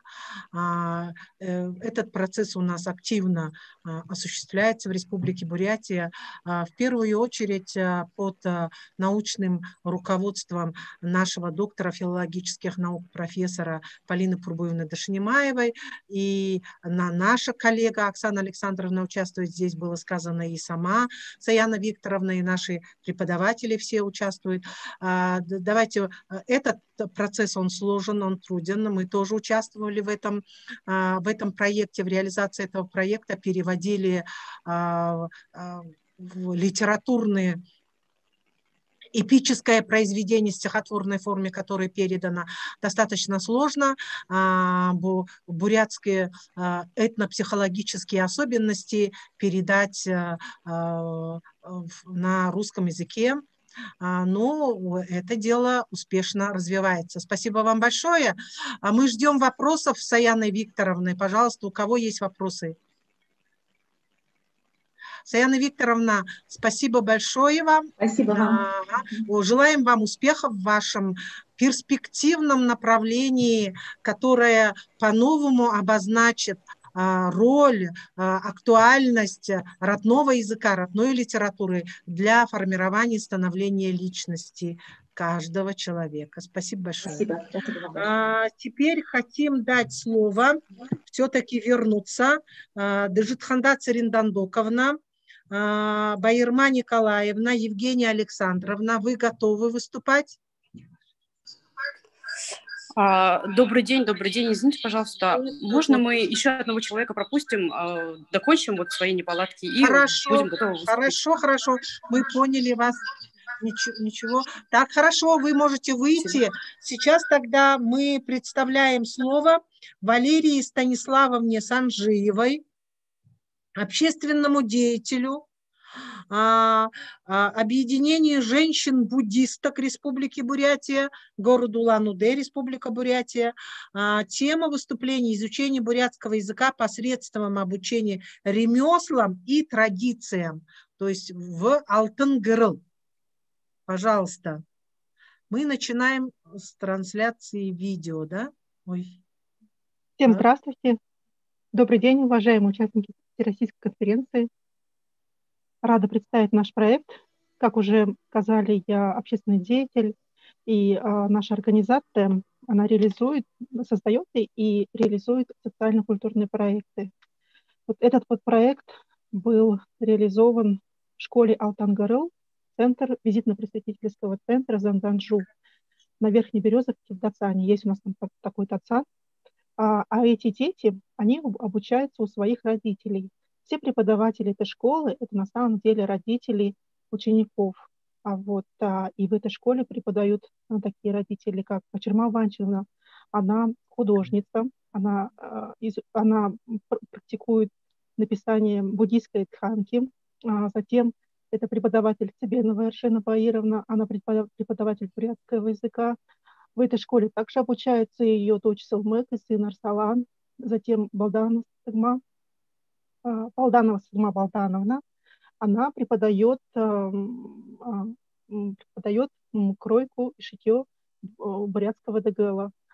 В школе также обучается ее сын Амгалан и Хышыкте. И также там другие есть преподаватели. Например, у нас есть такая вот очень интересная мама Баганова Черма Кимовна. В этой школе обучаются 5 ее детей, и все ее дети, они приемные. И, значит, таким образом там объединились вот такие вот женщины, и они обучают своих детей. А мы, как общественная организация объединения женщин-буддисток, мы решили, что, в принципе, мы можем популяризовать этот проект, в принципе, то, чем они занимаются. Они занимаются, вот, на самом деле, вот, живописью, лепкой, скульптурой, там они изучают бурятский язык, и, в принципе, эти уроки, на самом деле, были разделены. По проекту мы решили объединить эти уроки в один. То есть получается, что также рисовать, также изучать традиции, культуру, но на бурятском языке использовать определенные пословицы, поговорки, все это создать в один проект и распространить его уже в интернете. Мы создали специальный канал на YouTube канал и сняли эти уроки их и распространили уже в сети интернет, в различных социальных сетях. Для видеоуроков были выбраны такие темы, как живопись, бурятская живопись, потом пошив традиционной одежды. Выбрали просто, допустим, саму одежду, да, показать в одном уроке было сложно. Мы выбрали элементы шапки. Затем это были блюда, национальные блюда, и лепка. Лепка и работа с фетром, работа с войлоком. Вот вы видите по этому видео, как дети показывают свои работы. На самом деле этот ролик, там есть музыка, но, видимо, по зуму нет звука.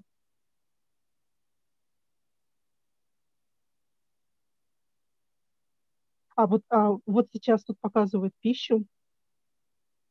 Черма, вот я говорила уже, Баганова Черма, у нее 5 детей приемных. На самом деле она снимала сама на свой телефон, тут даже видно уже, что это такая любительская съемка. Она снимала на свой телефон в селе Укурик Забайкальского края, в деревне. То есть, в принципе, это было очень интересно, что можно было показать, то есть, быт, свою семейную жизнь, и таким образом популяризовать традиции, культуру и бурятский язык. Это было интересно. Единственное, что мы хотели потом переснять, на самом деле, сделать это более в таком качественном виде. А на самом деле мы специально для всех уроков приглашали специального профессионального видеооператора. Это Байскалан Будаев, он у нас в Бурятии известный видеооператор. И пригласили профессионального монтажера. Они уже делали эти уроки, сняли их на профессиональные видеокамеры, сделали хороший качественный урок. Меня слышно? Я что-то сама не могу. Меня слышно, да? Да, слышно. Я слышала, как остальные? Ага. Да, слышно. Слышно. Ага. Слышно. Наша, в принципе, наша такая задача была популяризовать то, что делала эта школа, то, чем она занимается. На самом деле она занимается преподаванием около 5 лет. И там действительно преподают мамы, родители этих деток. Вот. Эти детки, они, правда, уже большие стали, это уже, по-моему, 8-9 класс, кто-то уже старше еще. Вот. И также подрастает следующее поколение, идут новые детки. И вот мы вот решили вот так вот то, чем они занимаются, просто заснять на видео и распространить в интернете. Тут уже говорили, да, что сейчас интернет действительно это то, чем пользуются наши дети. И также мы знаем, что вот они, например, даже не сидят уже вот в тех социальных сетях, которыми мы пользуемся.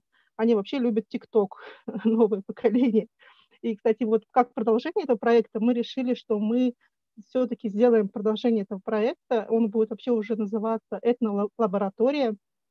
Мы также будем снимать уроки по традициям, обычаям, по ремеслам и распространять уже, в более таком современном формате, чтобы это было интересно молодежи, чтобы было интересно молодым людям, потому что они действительно сидят все в ТикТоке.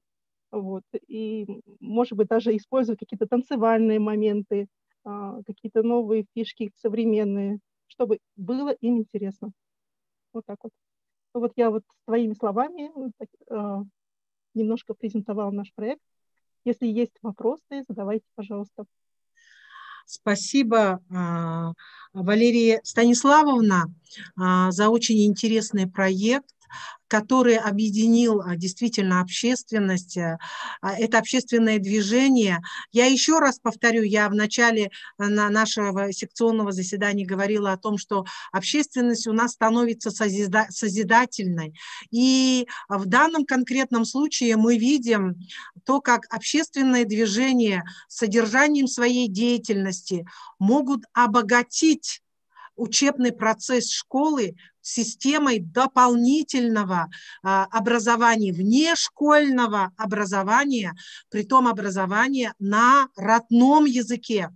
на родном языке интегрированных занятий, то есть по душе, занятий лепкой, рисунком, то есть изобразительной деятельностью, музыкальной, танцевальной, шитьем и так далее, многими-многими разными вещами, деятельностью, соответственно, ресурсных возможностей родителей, да, ресурсных возможностей тех членов общественного объединения, которые у вас есть. Мы вам желаем, вашему объединению женщин-буддисток Республики Бурятия, продолжать дальше такое хорошее дело, которое вы инициировали, и тем самым наше образовательное пространство Российской Федерации, а также образовательное пространство не только Бурятии, но и Российской Федерации обогащать своими электронными ресурсами, которые пропагандируют культуру, традиционные ремесла, и это все еще организуется на родном языке. Это очень хорошо. И значимо то, что из ваших стен, вот того, что вы делаете, выходят люди, которые пишут кандидатские диссертации. Я так поняла, что Эржена Баировна апробирует как раз-таки свою кандидатскую диссертацию именно в работе деятельности вашего объединения. Спасибо вам большое. Пожалуйста, вопросы могут возникнуть Валерии Станиславовне. Пожалуйста. Есть вопросы? Ага. Спасибо большое, Валерия Станиславовна. Желаем вам всего хорошего. Ага. Я говорю, пожелала, Урел сказала, чтобы вот это богоугодное дело дальше получило свое развитие, такое благостное дело, так скажем. Пожалуйста, сейчас мы представляем слово все-таки нашей представителям нашего детского сада общеразвивающего типа номер 52. Они нам хотят рассказать об экспериментальной работе по деятельности монолингвальной группы. Пожалуйста.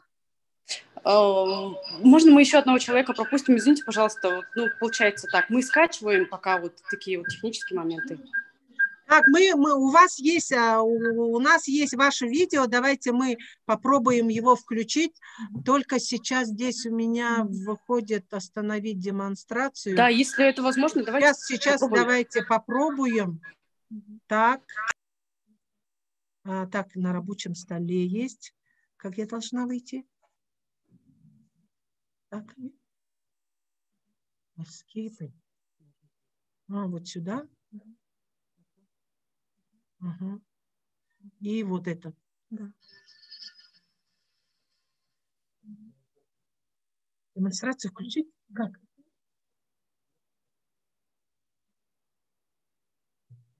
Так.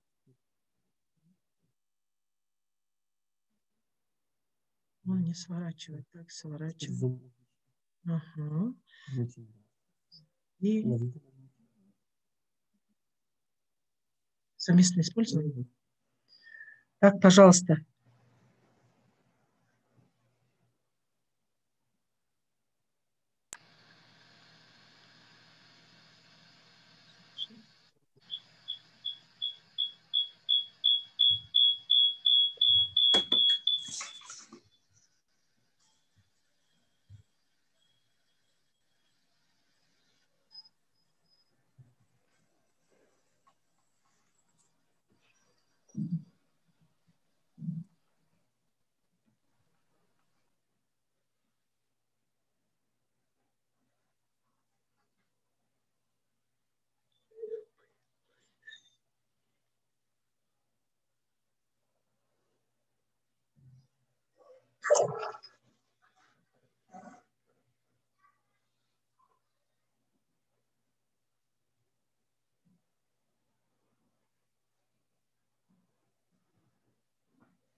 Извините, пожалуйста, звука нет, да, видимо, в видео? Ну, в смысле, не воспроизводится, да?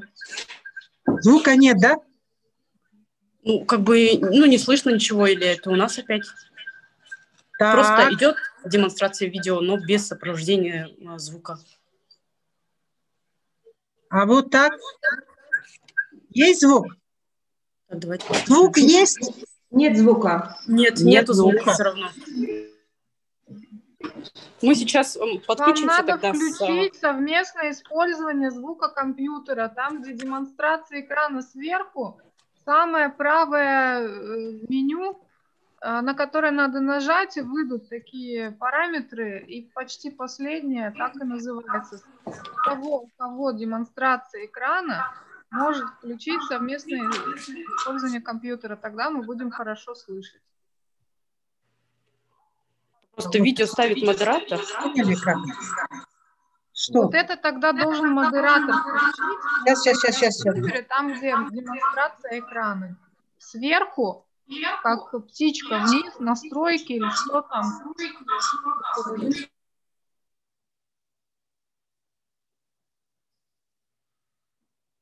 Включить оригинальный звук, что ли?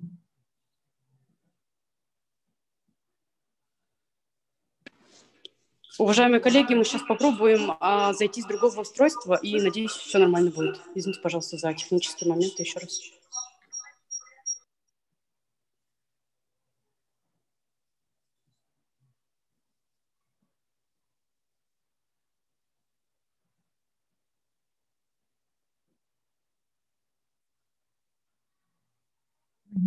Нету. Да. Добрый день. Это я, Дарина Батурина. Мне дайте, пожалуйста, разрешение на демонстрацию экрана. Ага, это. Ага, все, ага.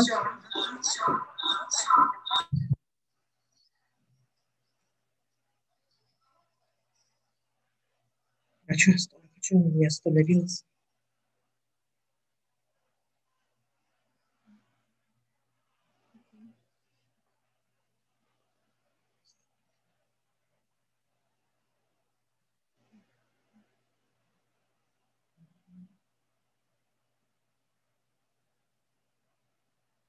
Там что?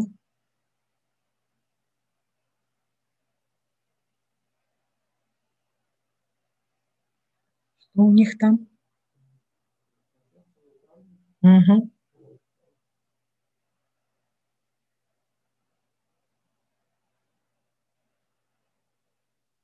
Мы вас слушаем.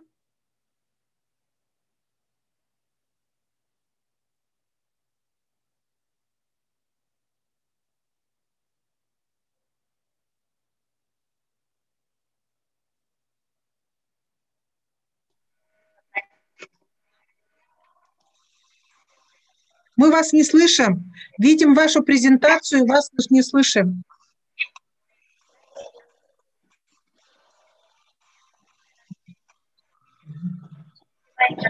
Не слышим.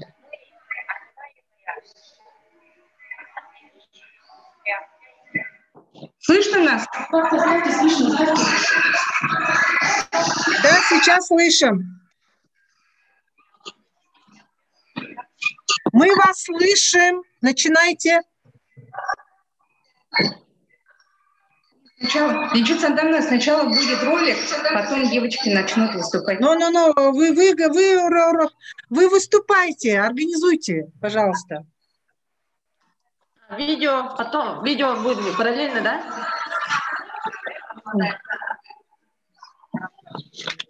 Выключим, да, видео?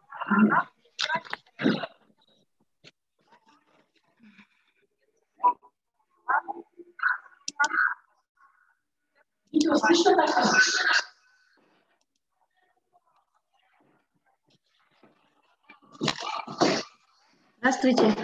Не слышно, вы просто, пожалуйста, выступите просто, без видео, без ничего, возможно. Расскажите, пожалуйста. Хорошо. Ага. Но видео будет параллельно, да? Можно?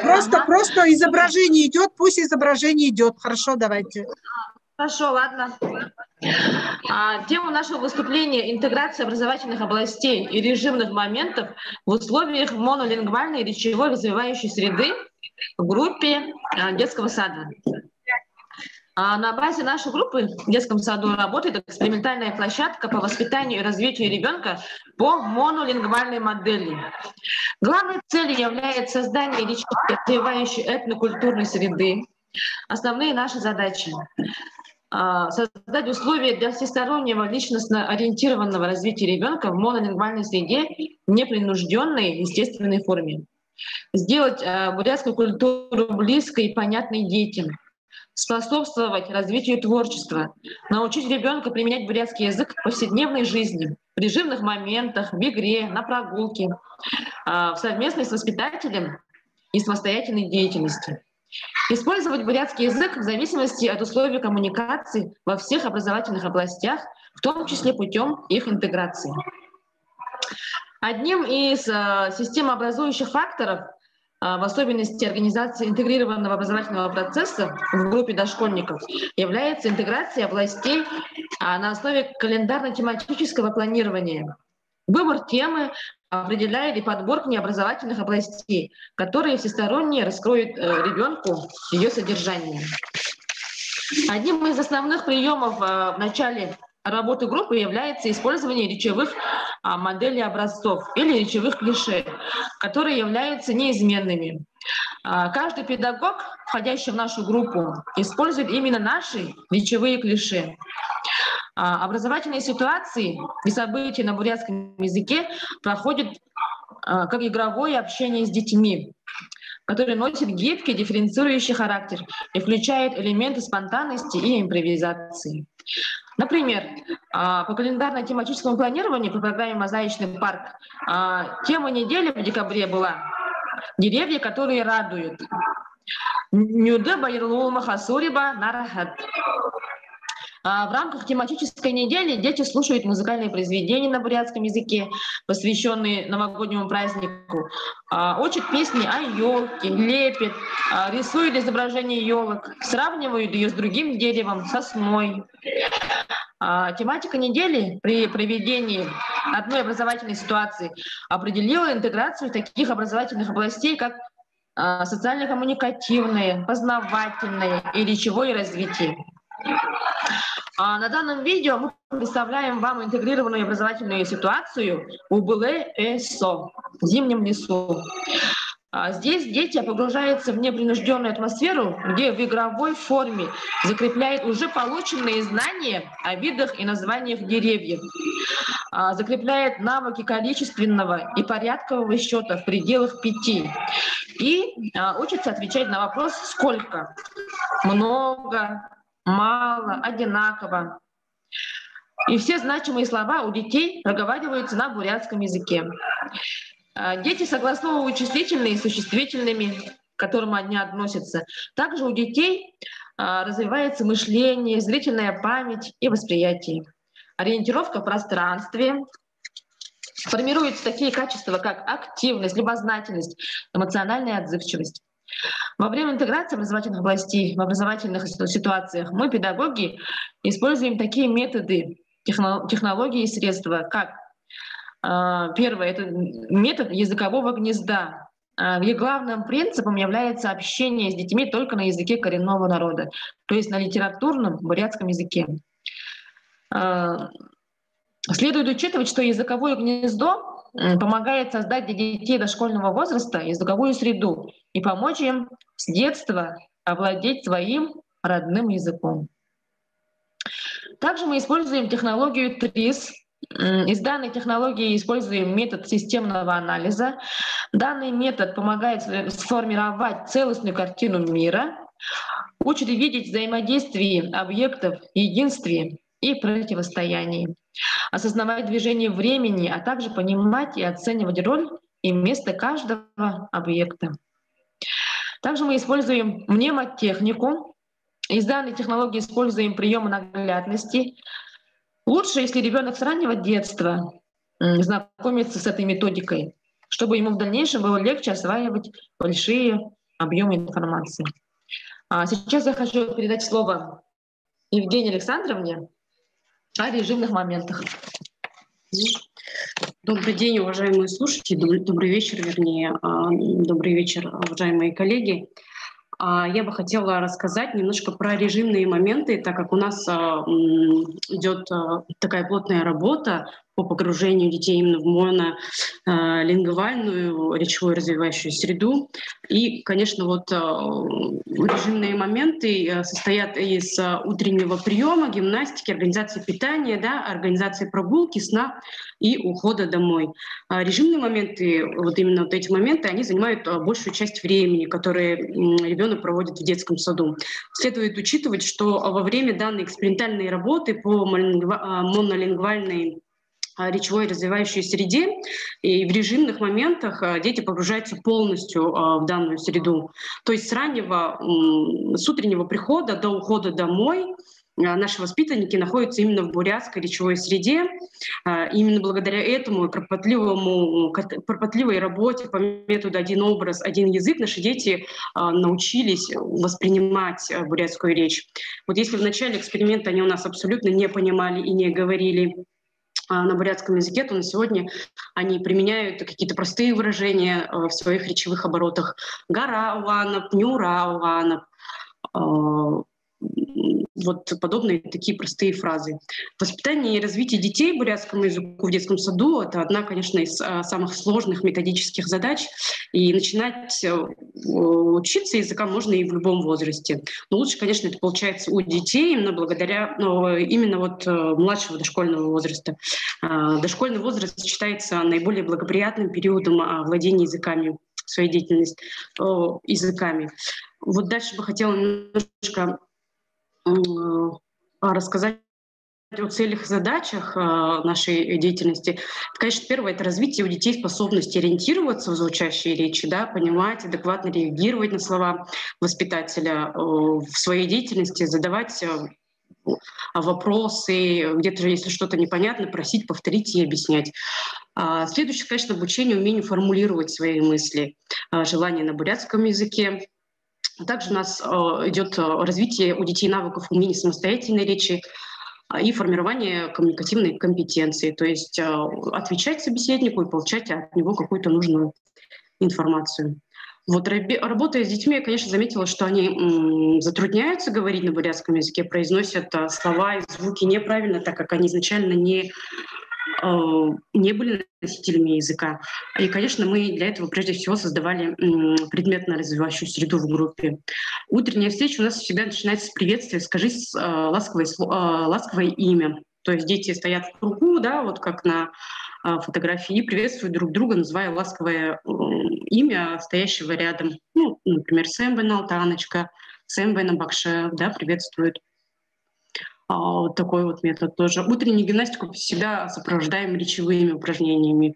Вот свою речь строю так, чтобы дети могли понять смысл сказанного. Но если вдруг они как бы не понимают, то я всегда провожу какие-то альтернативные, задаю альтернативные вопросы.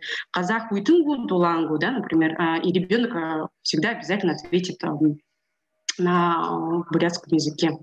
Ну вот, как я уже говорила, для того, чтобы дети погрузились, да, вот в эту монолингвальную языковую среду, это, конечно, первое — создание предметно-развивающей среды. Вот у нас, если вы видите на второй фотографии сверху, это вот такая уголок уединения в виде юрты, ну, в срезе, да, скажем так, половина. И вот такая вот у нас работа ведется. Ну и таким образом, коллеги, с помощью данных методик, да, то, что выше Байрма Николаевна описывала, в нашем саду, именно в нашей группе ведется работа по сохранению своего языка, созданию надежной базы для его развития. Вот мы с вами уже сейчас можем увеличить число носителей бурятского языка, воспользовавшись зарекомендовавшим себя методом языкового погружения, и строя образовательный процесс по принципу интеграции образовательных областей. На этом у меня все. Спасибо за внимание. Спасибо вам. Ваше время подошло к концу. Очень долго, на 4-й раз вы вошли. Уважаемые участники, я хочу немного уточнить. Это экспериментальная деятельность в детском саду номер 52 города Улан-Удэ проводится под руководством доктора педагогических наук профессора Санамбала Сатномовича Циденова, заведующего кафедрой психологии и педагогики и психологии детства Бурятского республиканского института образовательной политики. Вы видите, что имеет результаты эффективные, и мы рады тому, что вы вносите новую эффективную технологию и обновленную методику обучения родному языку, одному языку, создавая в условиях городской среды монолингвальную группу. Здесь вопрос о диалектных соотношениях вообще не стоит, потому что здесь, в городской среде приходят дети разных носителей диалекта, носители, как говорила наша Галина Степановна Монголова. Вот, и поэтому здесь язык общения литературный, бурятский литературный язык. Потому вот в этом монолингвальная среда, она обусловлена тем, что здесь языком межнациональным, междиалектного общения, да, такой наддиалектный литературный язык. Спасибо вам большое, девушки, желаем вам успеха. И я думаю, что мы еще не раз услышим о результатах вашей экспериментальной деятельности. Уважаемые участники, осталось только два докладчика. Мы, наверное, их послушаем, да, поскольку у нас все-таки конференция такого формата. Слово предоставляется моей коллеге, человеку, который со мной организует работу этой нашей секции, Ларисе Батуевне, которая выступит нам с докладом, описывающим трудные случаи в практике преподавания словообразования бурятского языка. Пожалуйста, Лариса Батуевна.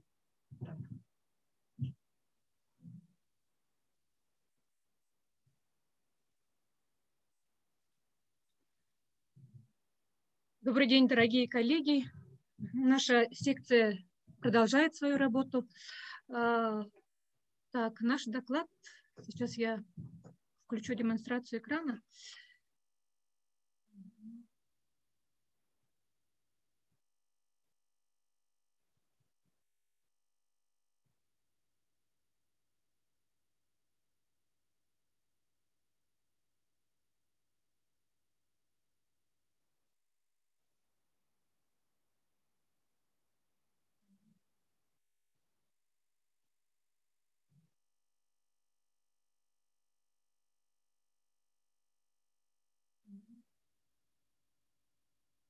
Так, видно, да? Видно. Наш доклад называется «Трудные случаи в практике преподавания словообразования бурятского языка». Современный действующий курс словообразования бурятского языка. Я хотела сказать, что доклад наш подготовлен совместно с Дарим Шагдуровной Харанутовой, доктор филологических наук, доцент кафедры русского языка, методики и преподавания. Трудные случаи в практике словообразования бурятского языка. Нужно отметить, что данный курс словообразования бурятского языка остается одним из наиболее сложных для изучения. Трудных случаев в методике преподавания бурятского языка много, и в нашем выступлении нет возможности вскрыть все проблемы, поэтому попробуем коснуться некоторых из них. Истоки методических трудностей в обучении словообразованию, слабого усвоения учащимися данного раздела школьного курса следует прежде всего искать в лингвистической природе этой области родного языка, которая отличается исключительной гибкостью и изменчивостью. И невозможно во многих случаях различить факторы синхронии и диахронии, провести четкие границы между морфемами внутри слова и других явлений, осложняющих морфемный анализ. Слова, содержащие эти трудности, попадают в учебный процесс и становятся объектом языкового...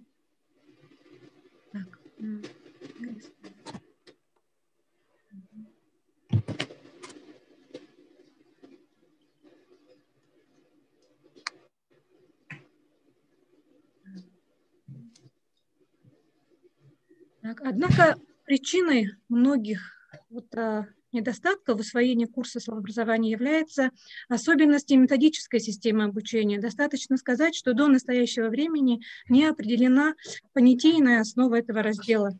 Раздел словообразования делится на два больших раздела. Морфетику изучает систему морфем бурятского языка и деривацию, собственно, словообразования.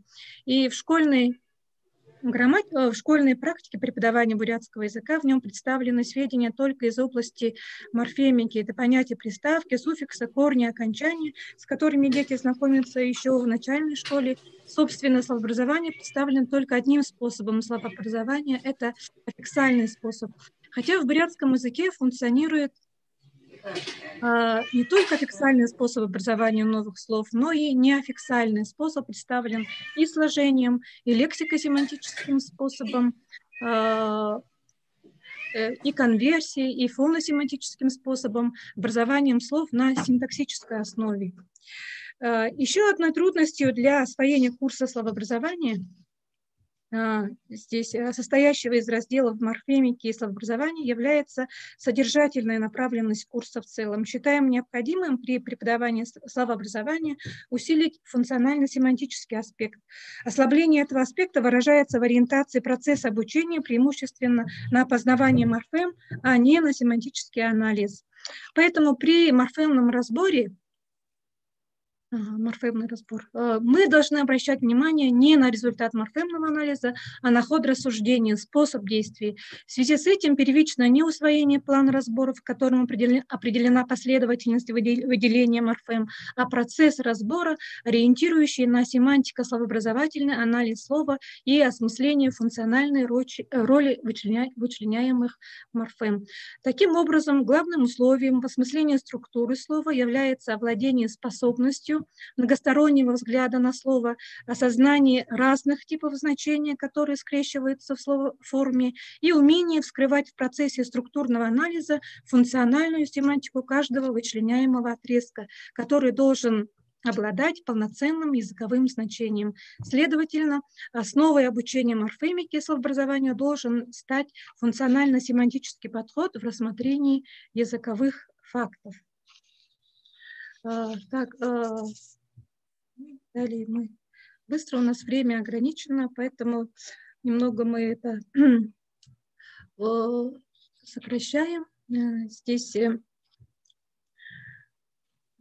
Вот здесь словообразование и форма образования, они должны рассматриваться как противоположные области функционирования системы морфем бурятского языка, что согласуется с основным положением современной теории функциональной морфемики. Мы много говорим, вот это конверсия. Конверсия – это семантико-морфолого-синтаксический способ словообразования. Словообразовательным средством является операция, при которой происходит семантический сдвиг и изменение грамматической оформленности слова. Вот конверсионный способ словообразования характеризуется сохранением материально-семантической связи между производящим и производным. Далее Владимир Михайлович Наделяев, это его цитата, но мы все зачитывать не будем. Здесь переходим к практике. Вот имя существительное отвечает на вопрос «что?». Вот в бурятском языке «модан», «тумыр», «шулун», «алтан». Оно одновременно, не меняя форму слова, может быть одновременно и именем прилагательным. Да? В каких случаях оно является именем прилагательным? «Модан». Модан значение деревянный, тумыр железный, каменный, золотой, стеклянный. Вот модата деревянный, да, отвечает на вопросы ямар. Производящим здесь является модан айга, например, деревянная чашка, модор хыгым айга. И здесь относительные прилагательные. Вот относительно прилагательные, обозначающие материал, из которого сделан предмет. Вот шил стеклянный, медный, вот шабар глиняный, сосновый, да, нарган, шерстяной, да, ноган, шелковый, торган. И вот здесь конвертированное словообразование также мы представляем цитату Владимира Михайловича Наделяева.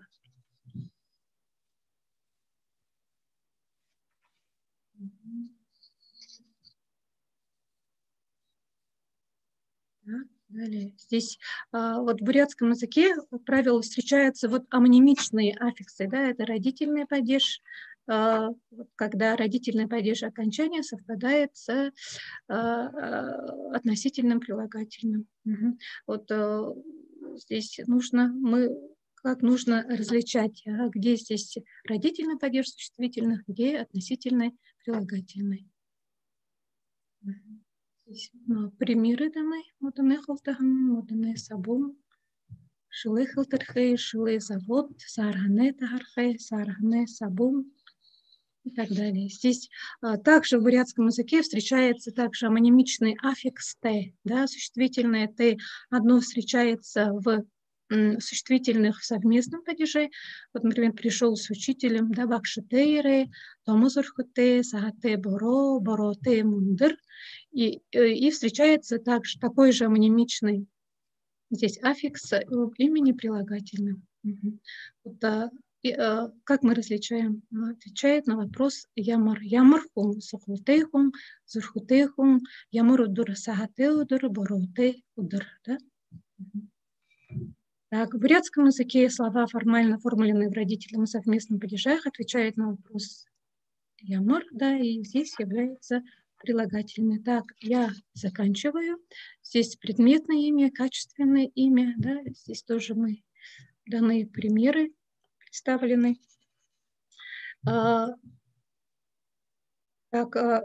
Мы хотим сделать вывод: изучение состава слова и словообразовательного анализа расширяет общую ориентировку ребенка в системе родного языка, помогает ему понять знаковую природу языковых единиц, связать лексическую и грамматическую системы, способствует филологическому развитию школьника. Спасибо за внимание. Спасибо большое, уважаемая Лариса Батуевна. Вопросы? Лариса Батуевна у нас занимается вопросами изучения словообразовательных выявлением новых словообразовательных гнезд, словообразовательных аспектов бурятского языка. И сегодня представила вам некоторые позиции из своего научного исследования. Благодарим вас, Лариса Батуевна. А сейчас разрешите, уважаемые коллеги, представить вам свое выступление. Оно у меня тезисное, долго я вас задерживать ваше внимание не буду, поэтому... Так, как я... Куда нажать должна я? Чтобы... Мое выступление, мой доклад носит название «Преподавание родных языков. Эффективные механизмы».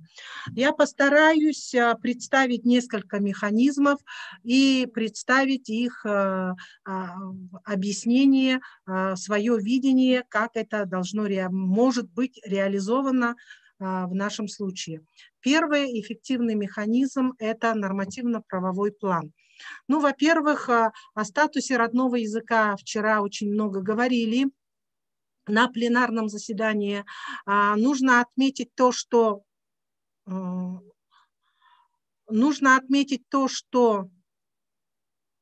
Что там случилось? Нужно отметить то, что у нас не хватает вот такого момента, как я не могу дальше идти управлять. Все, да? Нужно... Нет. Пожалуйста, вернитесь ко второму слайду. Так, нужно отметить то, что у нас в просторах российского образовательного пространства России пока нету концептуального представления родной литературы, то есть концепции преподавания родной литературы. Я думаю, этот вопрос решится. Дальше Проблема статусного представления предметной области родной язык и родная литература в рекомендуемых учебных планах уровня общего образования, она не имеет, дана без часов. И дана, как говорится, на то, чтобы каждое образовательное учреждение сами определяли, откуда будут брать часы на эту предметную область. Хотелось бы, чтобы рекомендуемые учебные планы уже приходили с объемом часов. Далее, это третье, это вот об этом вчера говорилось, о том, что необходимо упростить упростить алгоритм, процедуру экспертизы. И, конечно же, мы не говорим о том, что экспертиза должна быть такая, она должна быть очень, очень тщательная, но при этом убыстрить, возможно, даже процесс размещения в Федеральном реестре наших программ по родным языкам, линии учебников, учебных пособий.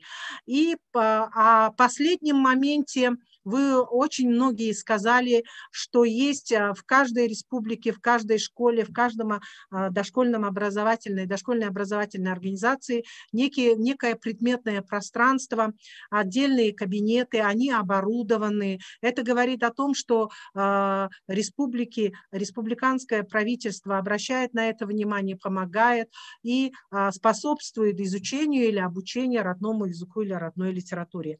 Следующий эффективный механизм – это культурологический план. Этот культурологический план становится актуальным, потому что мы сейчас организуем образовательную деятельность в ситуации мультикультурного образовательного пространства. И каждое образовательное учреждение, большинство сегодняшних выступлений показало, что обеспечиваются условия по активному вхождению в родную культуру, культуру других народов, и как в результате в личностном ресурсе выпускника дошкольного образовательной организации или выпускника того же колледжа будет знание о родной или нескольких культурах.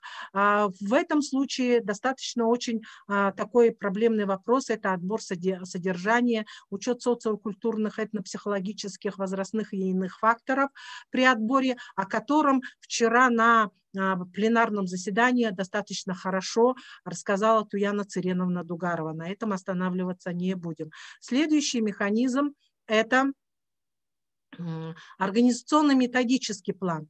Но в первую очередь об этом рассказали учителя бурятского языка, обозначили этот момент. Это уровневый характер преподавания родного языка на ступенях общего образования, в том числе, которые выражаются через адаптирующие, выравнивающие, корректирующие курсы, которые создаются в школах самими учителями для выравнивания стартовых возможностей каждого школьника, первоклассника или же каждого дошкольника, который пришел в руки к учителю родного языка. Это организационно-методический план для себя включает и отбор содержания преподавания родной литературы. Надо сказать, что обозначить этот вопрос – это литературное развитие, литературное образование на уровнях общего образования. Вчера было сказано, эта проблема была обозначена, даже говорилось о том, о чем сейчас говорила нам Саяна Викторовна, проблема перевода, когда, возможно, можно и из другой литературы имеющийся хороший текст перенести в ситуацию изучения родной литературы, допустим, из башкирской литературы в бурятской, из бурятской литературы в башкирскую, тем самым, чтобы была полнота литературного образования.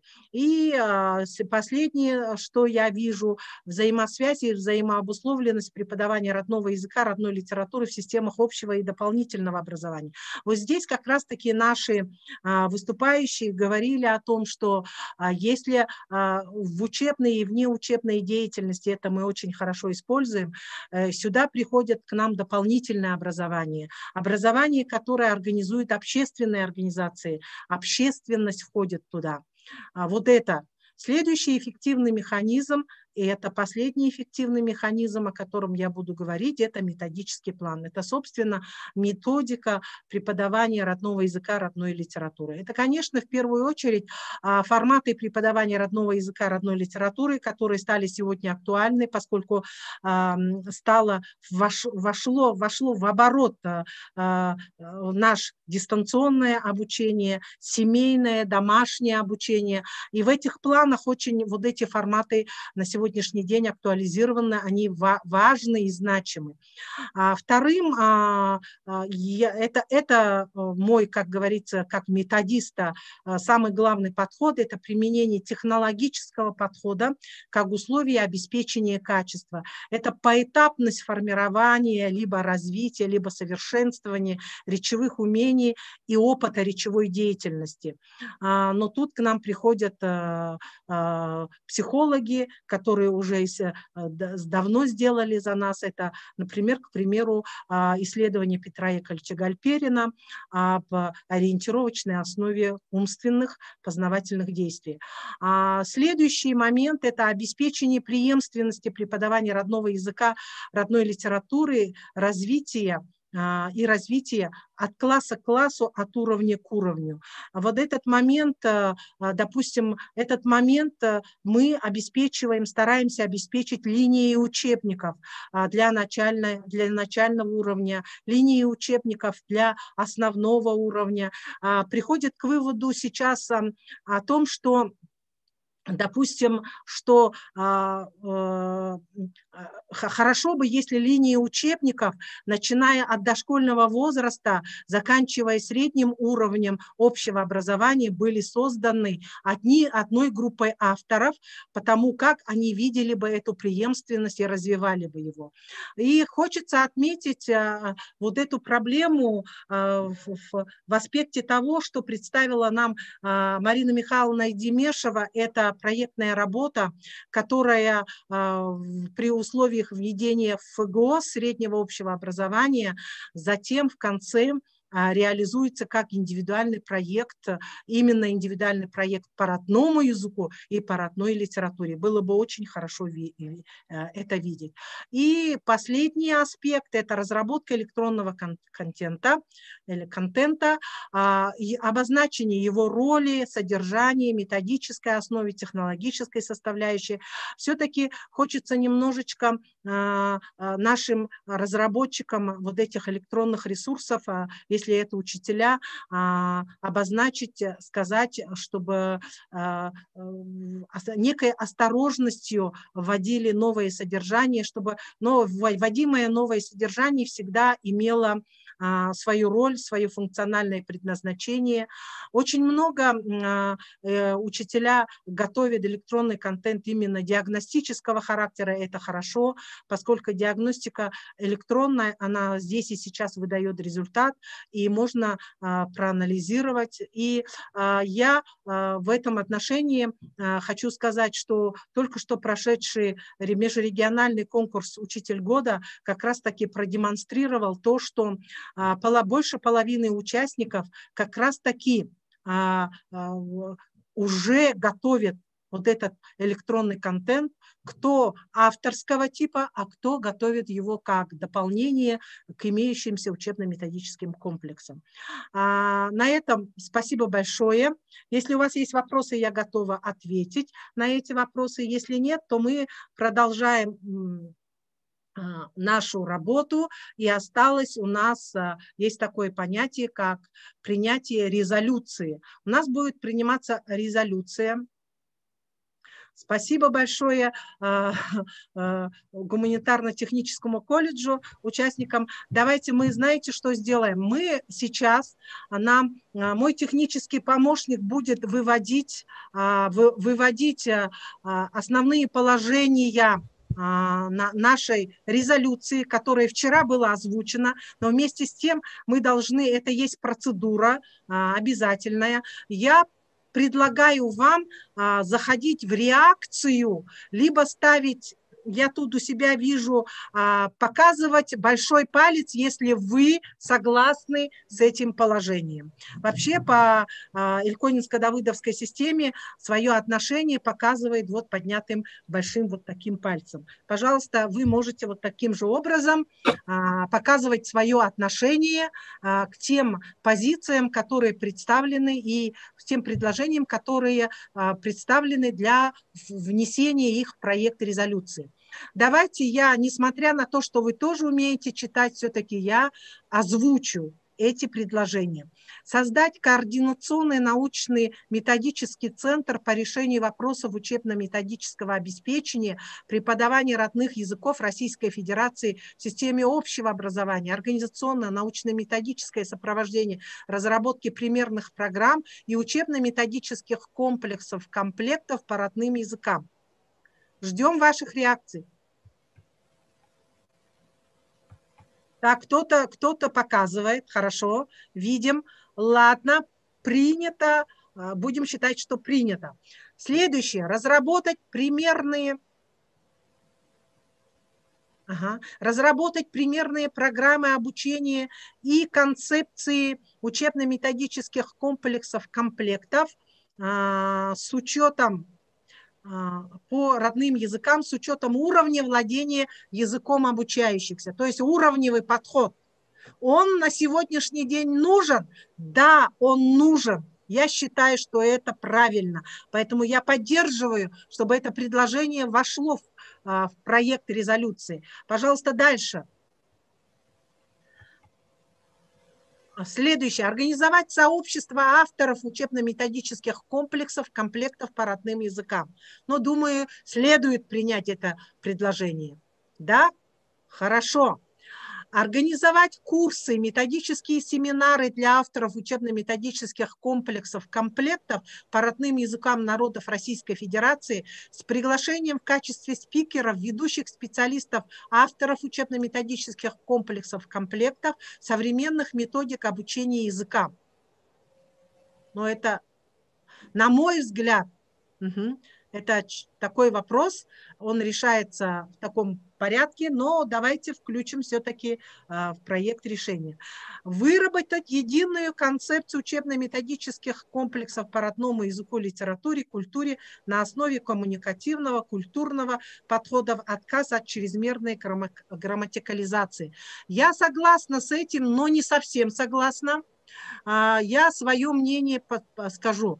И чрезмерная грамматикализация, да, против этого. Но изучение грамматики языка, изучение ярусов языка, изучение родного языка должно и обязано присутствовать. Я думаю, что выработать единую концепцию УМК по родному языку, литературе, культуре на основе коммуникативного, культурологического и, давайте скажем, аналитического подхода, подхода изучению строения языка. Русский язык же изучается, никто же его не отменяет. А почему родной язык не должен изучаться как русский язык? Вот вопрос мой. Давайте, но мы примем это предложение, я принимаю. Я думаю, что все подходы должны присутствовать, потому что мы должны удовлетворить потребности каждого. Если из 83 человек, допустим, 3 человека захотят изучать в качестве родного языка, изучать систему языка, то, пожалуйста, мы должны предоставить ему такую возможность, им такую возможность. Хорошо. То есть мы не суживаемся, рамки не ограничиваем. У меня такое предложение. Дальше. обратиться в Министерство просвещения Российской Федерации с предложением о необходимости регулирования на федеральном уровне вопроса по учебно-методическому обеспечению реализации права на получение дошкольного, начального общего, основного общего образования на родном языке, организации процесса перевода имеющихся или разработки новых учебников по всем предметам на родные языки народов Российской Федерации с учетом потребностей регионов. Но это дело делается уже давно. Министерством сейчас называется издательский дом просвещения.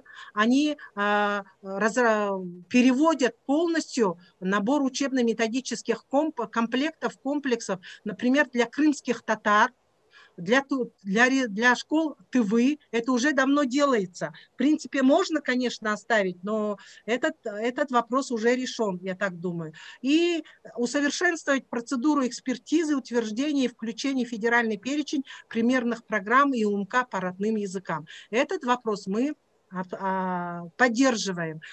Еще есть у нас предложение? Так, все предложения нами озвучены. Я предлагаю принять за основу те предложения, которые нам даны для включения в проект резолюции, и сказать, что мы в целом согласны со всеми предложениями. Да или нет? Пожалуйста. Остальные 5 человек, что ли, всего? Так. Ага. Борис Тагирович, мы вас видим. Саяна Викторовна. Еще кто? Хорошо, хорошо. Ага. Белебеевский. Так. Лейсан Ахметова, мы вас видим. Спасибо большое. Мы очень рады были сегодня с нами общаться с вами. Очень рады тому, что подходит, ну, во-первых, спасибо вам за участие в этом всероссийской конференции с международным участием. Я думаю, что эти конференции, которые были начаты в прошлом году после принятия концепции о родных языках, у нас были, начали Якутия, сейчас продолжает Бурятия. В следующем году мы встретимся еще в другом регионе и будем дальше продолжать, как сказать, обсуждать все проблемы по преподаванию родного языка и родных литератур. Спасибо вам большое. Если есть кто хочет сказать, пожалуйста, мы вам даем площадку для того, чтобы вы могли высказаться.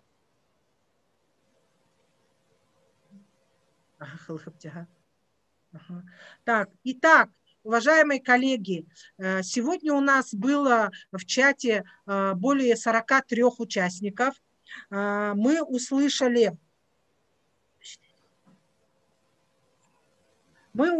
представителей Карачаево-Черкесской республики, представителей Республики Башкортостан, Удмуртской республики, Хакасии,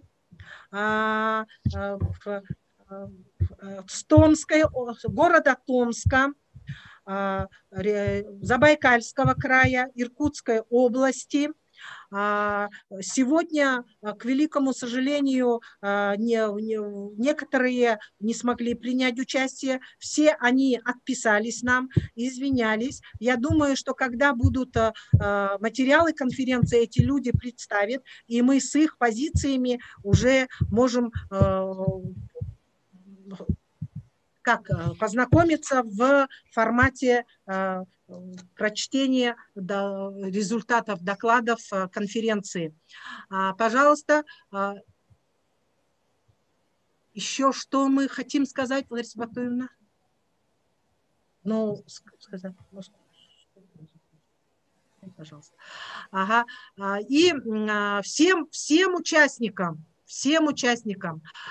мы благодарим всех участников. Мы готовы с вами встретиться на других онлайн или же офлайн режиме, обсудить дальше проблемы преподавания родного языка и литературы. Сейчас контрольные цифры нам дадут, и мы услышим, сколько было. Ага. Сегодня состоялось 20 докладов, но мы заседали достаточно долго, выслушали всех, да? Мы с 2 часов сидим, 4 часа 25 минут. Я думаю, что пора заканчивать. Еще раз спасибо вам большое.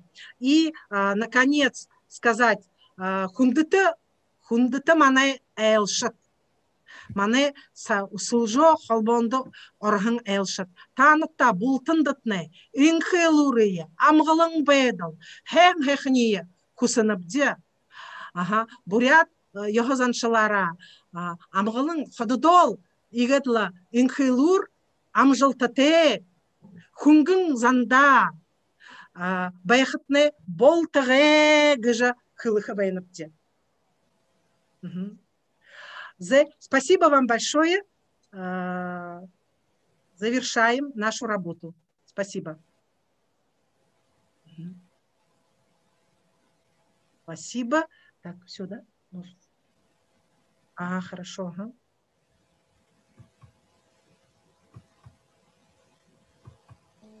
До свидания.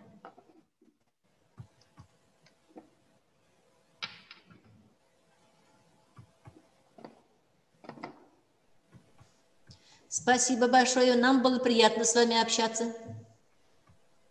Спасибо большое всем. До свидания.